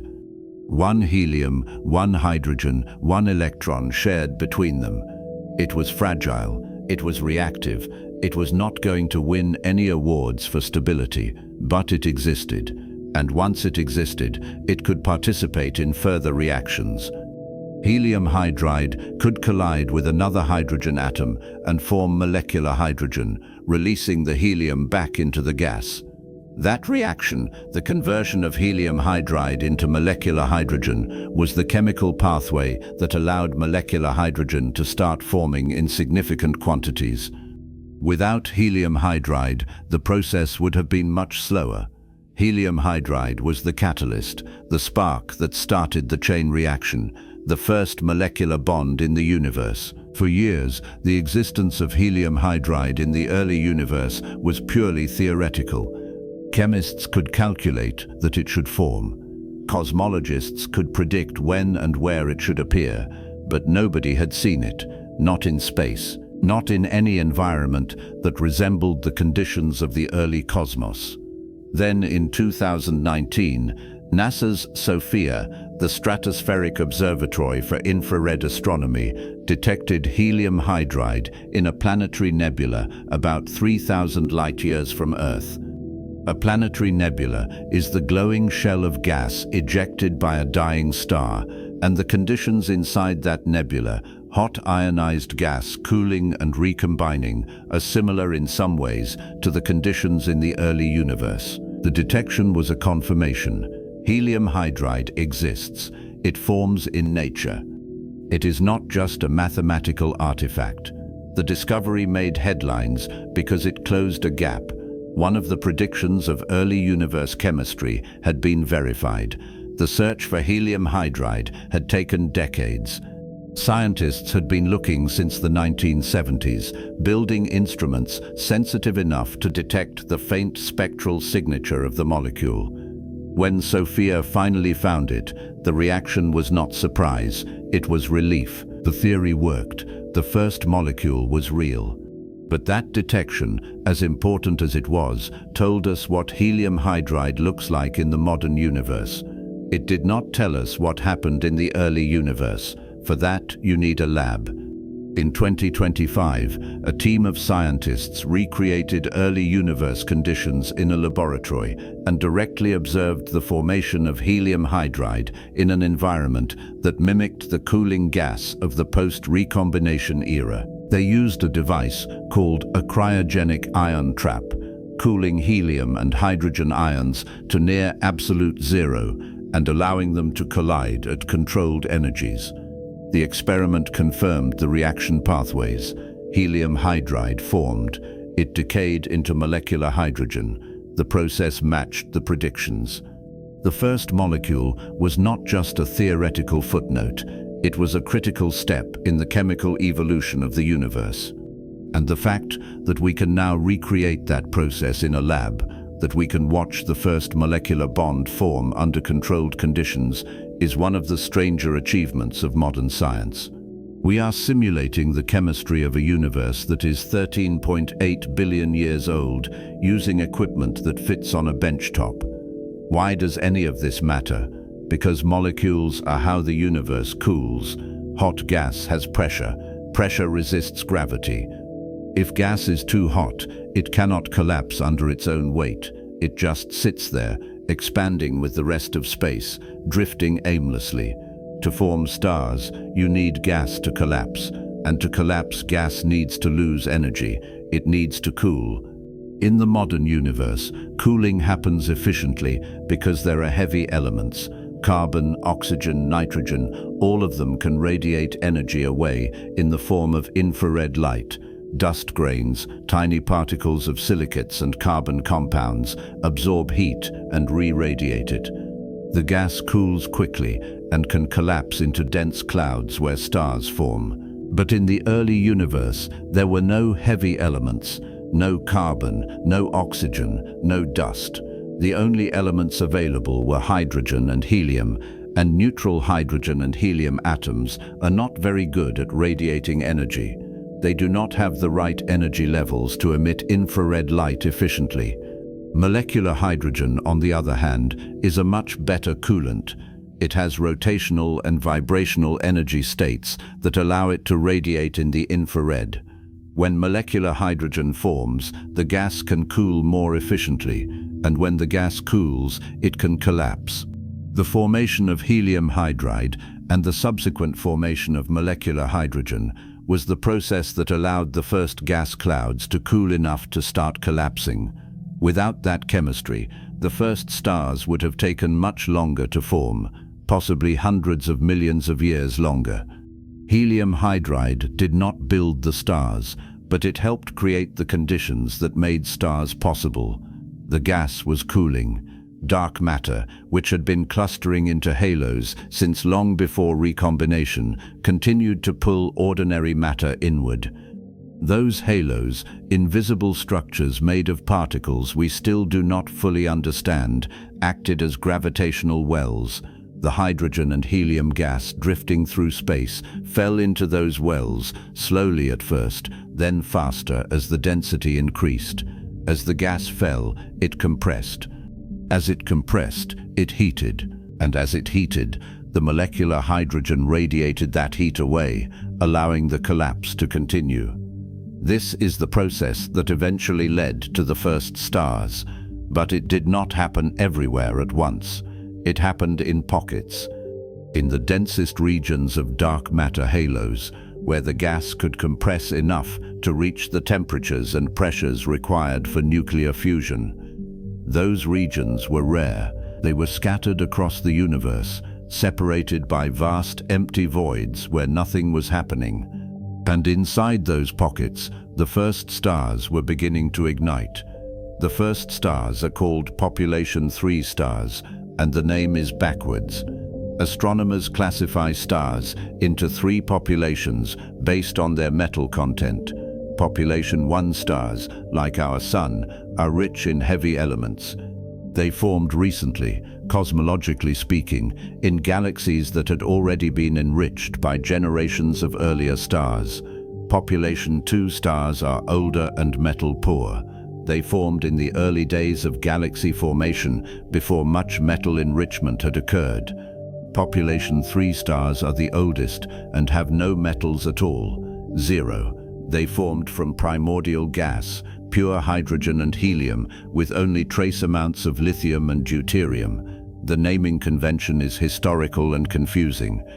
Population 3 stars were discovered last, so they got the highest number, even though they came first.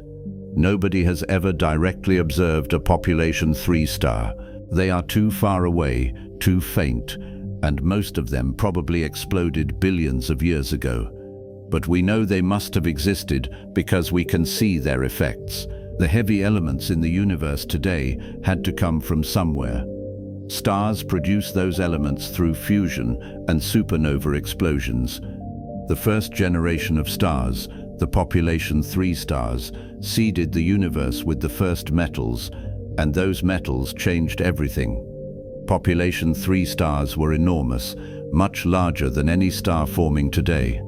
Estimates suggest they could have been anywhere from 50 to several hundred times the mass of the Sun. The reason for their size has to do with cooling. In the modern universe, gas clouds can cool efficiently because of the presence of heavy elements and dust. That efficient cooling allows gas to fragment into smaller clumps, which collapse into smaller stars. In the early universe, without metals and dust, the cooling was much less efficient. Gas clouds could not fragment as easily. They collapsed into single, massive objects. Those objects became the first stars, and because they were so massive, they burned incredibly hot and incredibly fast. A star 100 times the mass of the Sun does not live 100 times longer than the Sun. It lives a tiny fraction as long, maybe a few million years, possibly less. The first stars ignited, burned through their fuel at a ferocious rate, fused hydrogen into helium, helium into carbon, carbon into oxygen, and continued up the periodic table until their cores were full of iron. Then they exploded, supernovae. The deaths of population 3 stars scattered the first heavy elements into the surrounding gas: carbon, oxygen, nitrogen, magnesium, silicon, iron, all of it blown out into space where it mixed with the primordial hydrogen and helium and became available for the next generation of stars. Those second-generation stars, the population 2 stars, formed from gas that was enriched, not by much. The metal content was still extremely low compared to modern stars, but it was enough for more efficient cooling, enough for smaller stars to form, enough for planets eventually to coalesce. The first stars were not just the first lights in the universe, they were the factories that built the periodic table. The process by which the first stars formed is still not fully understood in detail because we cannot observe it directly. We can simulate it. We can build computer models that start with the conditions of the early universe and follow the collapse of gas clouds into stars. Those simulations suggest that the first stars formed in dark matter halos with masses somewhere between 1 million and 10 million times the mass of the Sun. Small by the standards of galaxies, but large enough to pull in and compress gas to the densities required for star formation. The simulations also show that the process was slow, not slow by human standards, slow by cosmic standards. It took tens of millions of years for the gas to collapse from the diffuse state it was in after recombination to the dense cores where fusion could begin. That might sound fast, but it is an eternity compared to the timescales we have been discussing in earlier chapters. Inflation happened in a fraction of a second. Nucleosynthesis took 3 minutes. Recombination took 100,000 years. Star formation took tens of millions of years. The universe had slowed down. It was no longer racing through phase transitions. It was settling into the long, slow grind of structure formation. The ignition of the first stars marked the end of the cosmic dark ages. When a star ignites, it does not just glow. It floods the surrounding space with ultraviolet radiation. High-energy photons, capable of ionizing hydrogen atoms, stripping their electrons away and turning neutral gas back into plasma. The first stars were so hot that their ultraviolet output was immense. Each star carved out a bubble of ionized gas around itself, pushing back the neutral hydrogen, creating a region of transparency. Those bubbles grew. As more stars formed, more bubbles appeared. They expanded, collided, merged, and over hundreds of millions of years, the bubbles overlapped. The entire universe transitioned from neutral to ionized. Cosmologists call this the epoch of reionization, and it represents the moment the universe stopped being dominated by neutral hydrogen and became the ionized, transparent medium we observe today. Reionization was not instantaneous. It was a gradual process, a phase change that spread through space as the first stars and eventually the first galaxies turned on. The exact timeline is still debated. Some models place the bulk of reionization between 500 million and 1 billion years after the Big Bang. Others push it slightly later. The uncertainty comes from the fact that reionization depends on how quickly stars formed and how much ultraviolet light they produced, both of which depend on details of the early universe that are hard to pin down from observations alone. One of the tools astronomers use to study reionization is the James Webb Space Telescope. Webb was designed specifically to look at the earliest galaxies, the ones forming during and just after the epoch of reionization. Its infrared cameras can detect light from galaxies so distant that it has been traveling toward us for more than 13 billion years. Those galaxies, seen as they existed less than 1 billion years after the Big Bang, are snapshots of the reionization process in action. Some of them are small, clumpy, irregular. Others are surprisingly large and well-formed, and the fact that they exist at all, that we can see fully assembled galaxies less than 1 billion years after the Big Bang, tells us that structure formation in the early universe happened faster than many models predicted. The first stars ignited earlier than expected. The first galaxies assembled sooner than expected, and the reionization process, instead of being a slow, drawn-out affair, might have been more abrupt. Webb has already found galaxies at redshifts higher than 14, meaning we are seeing them as they existed less than 300 million years after the Big Bang. That is early, earlier than some simulations said was possible. And it is forcing cosmologists to revisit their models of how the first stars formed and how quickly they could enrich the surrounding gas with metals. The legacy of the first stars is written into everything we see today. Every heavy element in your body, every atom of carbon in your DNA, every calcium atom in your bones, every iron atom in your blood was forged inside a star, not necessarily a first-generation star. Most of the elements in your body came from later generations, population 2 and population 1 stars that lived and died long after the first stars had already seeded the universe with metals. But the process started with population 3. Without those first stars, there would be no carbon, no oxygen, no silicon, no iron. The universe would still be hydrogen and helium with traces of lithium. No rocky planets, no chemistry beyond the simplest molecules, no life. The first stars were not just lights in the darkness, they were the origin of complexity, the moment the universe began building the ingredients for everything that would come after. Galaxies, planets, oceans, atmospheres, cells, consciousness, all of it traces back to the supernovae of population 3 stars, scattering newly forged elements into the void. And here is the strange part. We are living in the light of those explosions, not literally. The first stars exploded billions of years ago, and their light has long since passed us. But the elements they created are here. The oxygen you are breathing right now was made inside a star. The carbon in the proteins that make up your cells was synthesized in a stellar core and ejected into space when that star died. You are not just made of star stuff, to borrow Carl Sagan's phrase. You are made of first star stuff.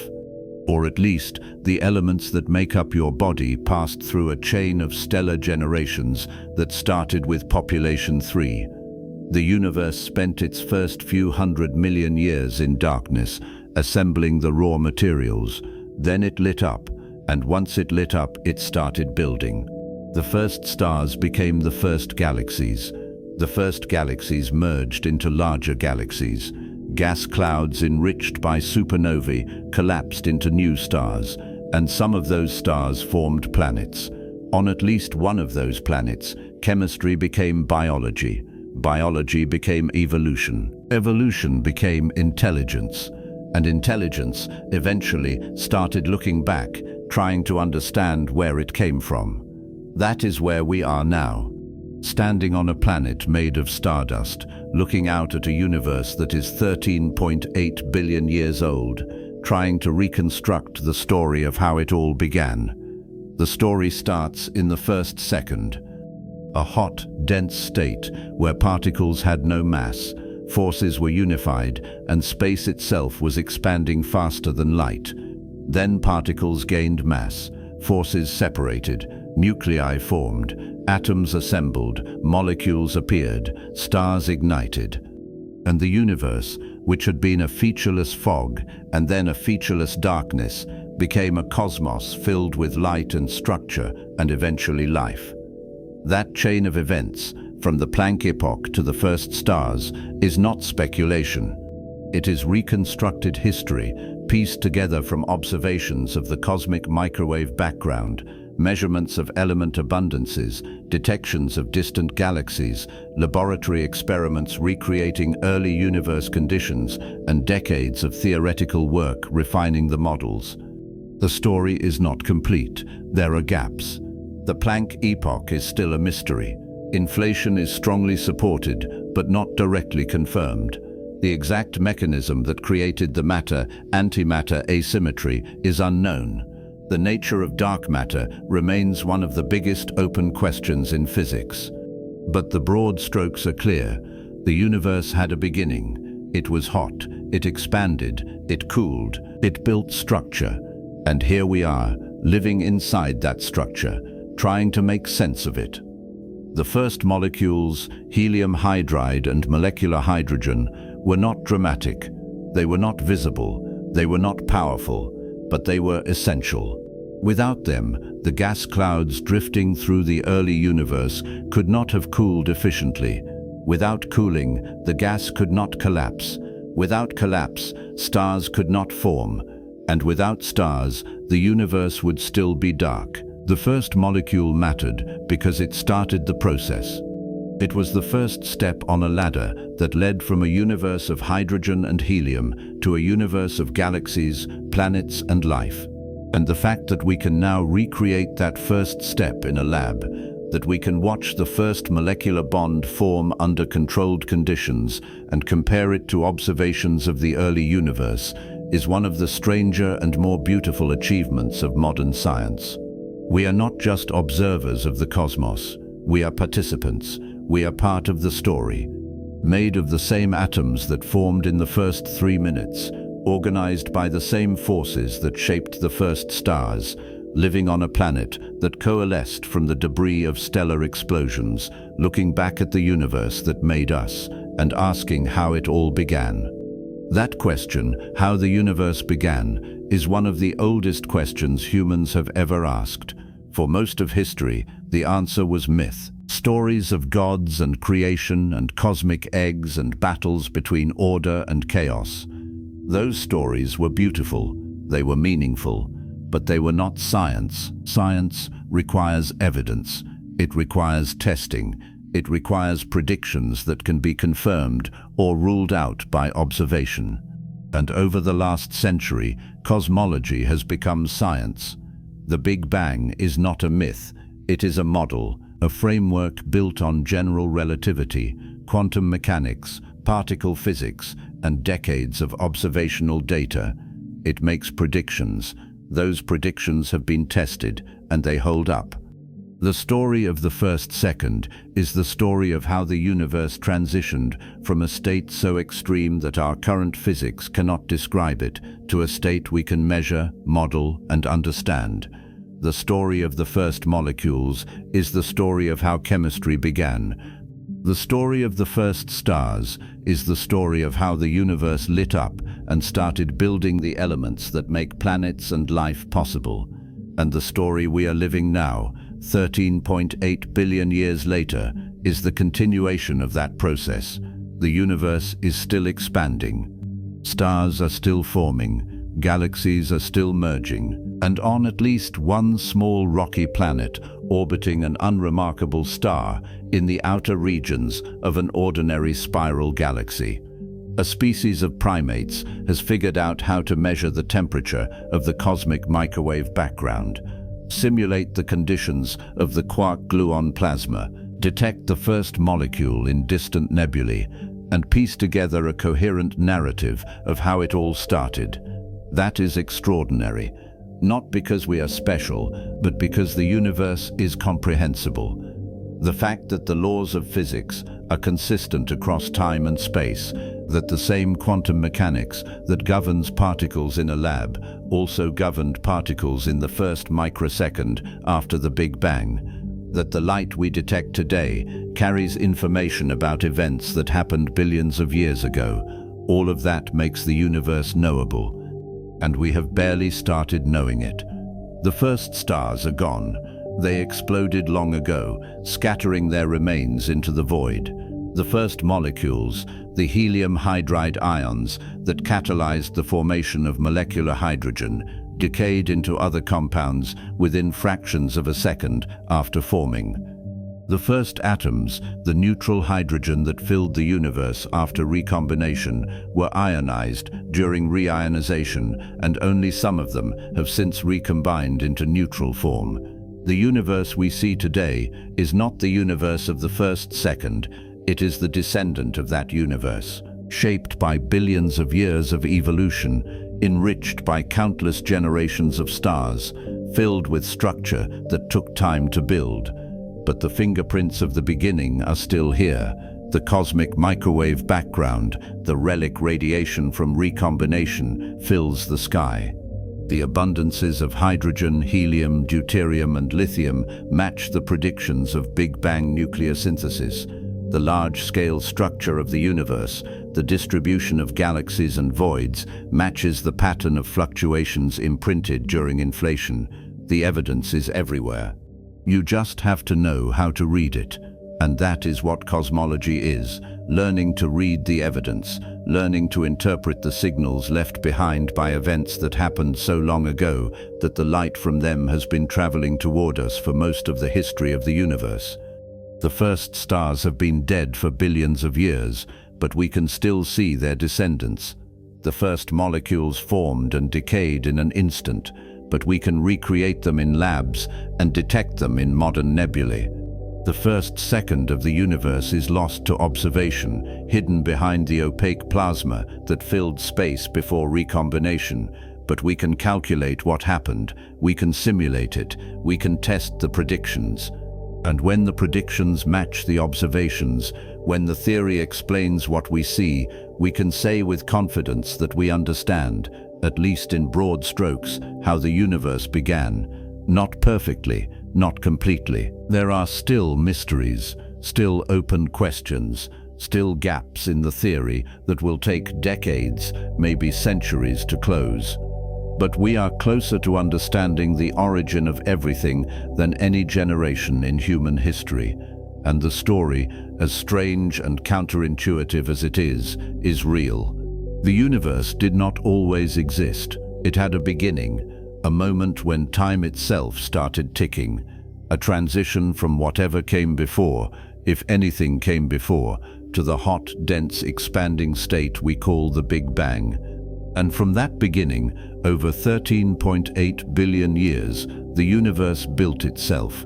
Particles became atoms, atoms became molecules, molecules became stars, stars became galaxies, galaxies became clusters, and on at least one planet, atoms became life, life became intelligence. And intelligence started asking questions. The first molecule formed in darkness, unseen, unnoticed, essential. The first stars ignited, ending the dark ages, flooding the universe with light, and the universe, which had spent hundreds of millions of years waiting in silence, finally woke up. We started at the edge of forever, staring at a moment so extreme that the word moment might not even apply. The Planck epoch. A sliver of time, shorter than anything that has meaning under the laws of physics as we understand them.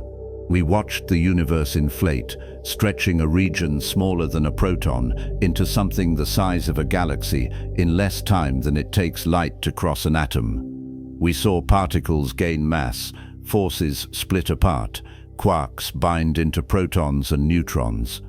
We followed the first nuclei as they assembled in a 3-minute window that set the chemical composition of the cosmos for billions of years. We waited through the fog, the opaque plasma where light could not travel, and we watched that fog lift at recombination, releasing the oldest light in existence, the cosmic microwave background, still streaming toward us today. We sat in the darkness that followed. Hundreds of millions of years where the universe was transparent but empty, filled with hydrogen and helium drifting through an expanding void, waiting for gravity to pull it together. And then we saw the first molecule form, helium hydride, a fragile bond between two atoms that started the chain reaction leading to molecular hydrogen, to cooling gas clouds, to collapsing dark matter halos, to the ignition of the first stars, population 3 giants that burned fast, died young, and seeded the universe with the first heavy elements. Carbon, oxygen, iron, the building blocks of planets, the ingredients of life. 13.8 billion years later, here we are, standing on a planet made of stardust, breathing oxygen forged in a stellar core, built from atoms that were assembled in the first 3 minutes after the Big Bang, looking back at the universe that made us, measuring its temperature, mapping its structure, recreating its chemistry in laboratories, simulating its first second on supercomputers, asking how it all began. And the strangest part is not that the universe had a beginning. The strangest part is that we can know it. That the evidence is still here, written into the sky, encoded in the abundances of elements, imprinted on the faint glow of microwave radiation filling every corner of space. The universe is not hiding its origin, it is broadcasting it. You just have to know where to look. The story of the first second is not finished. We do not know what happened before the Planck epoch. We do not know if before even makes sense. We do not know what the inflaton field actually is, or why the Higgs field has the value it has, or what dark matter is made of, or why there is more matter than antimatter. The gaps are real, the mysteries are deep, but the framework is solid. The predictions match the observations, the math works. The universe as strange as. Keep looking, because every sharper map of the ancient sky may turn one of those silences into evidence.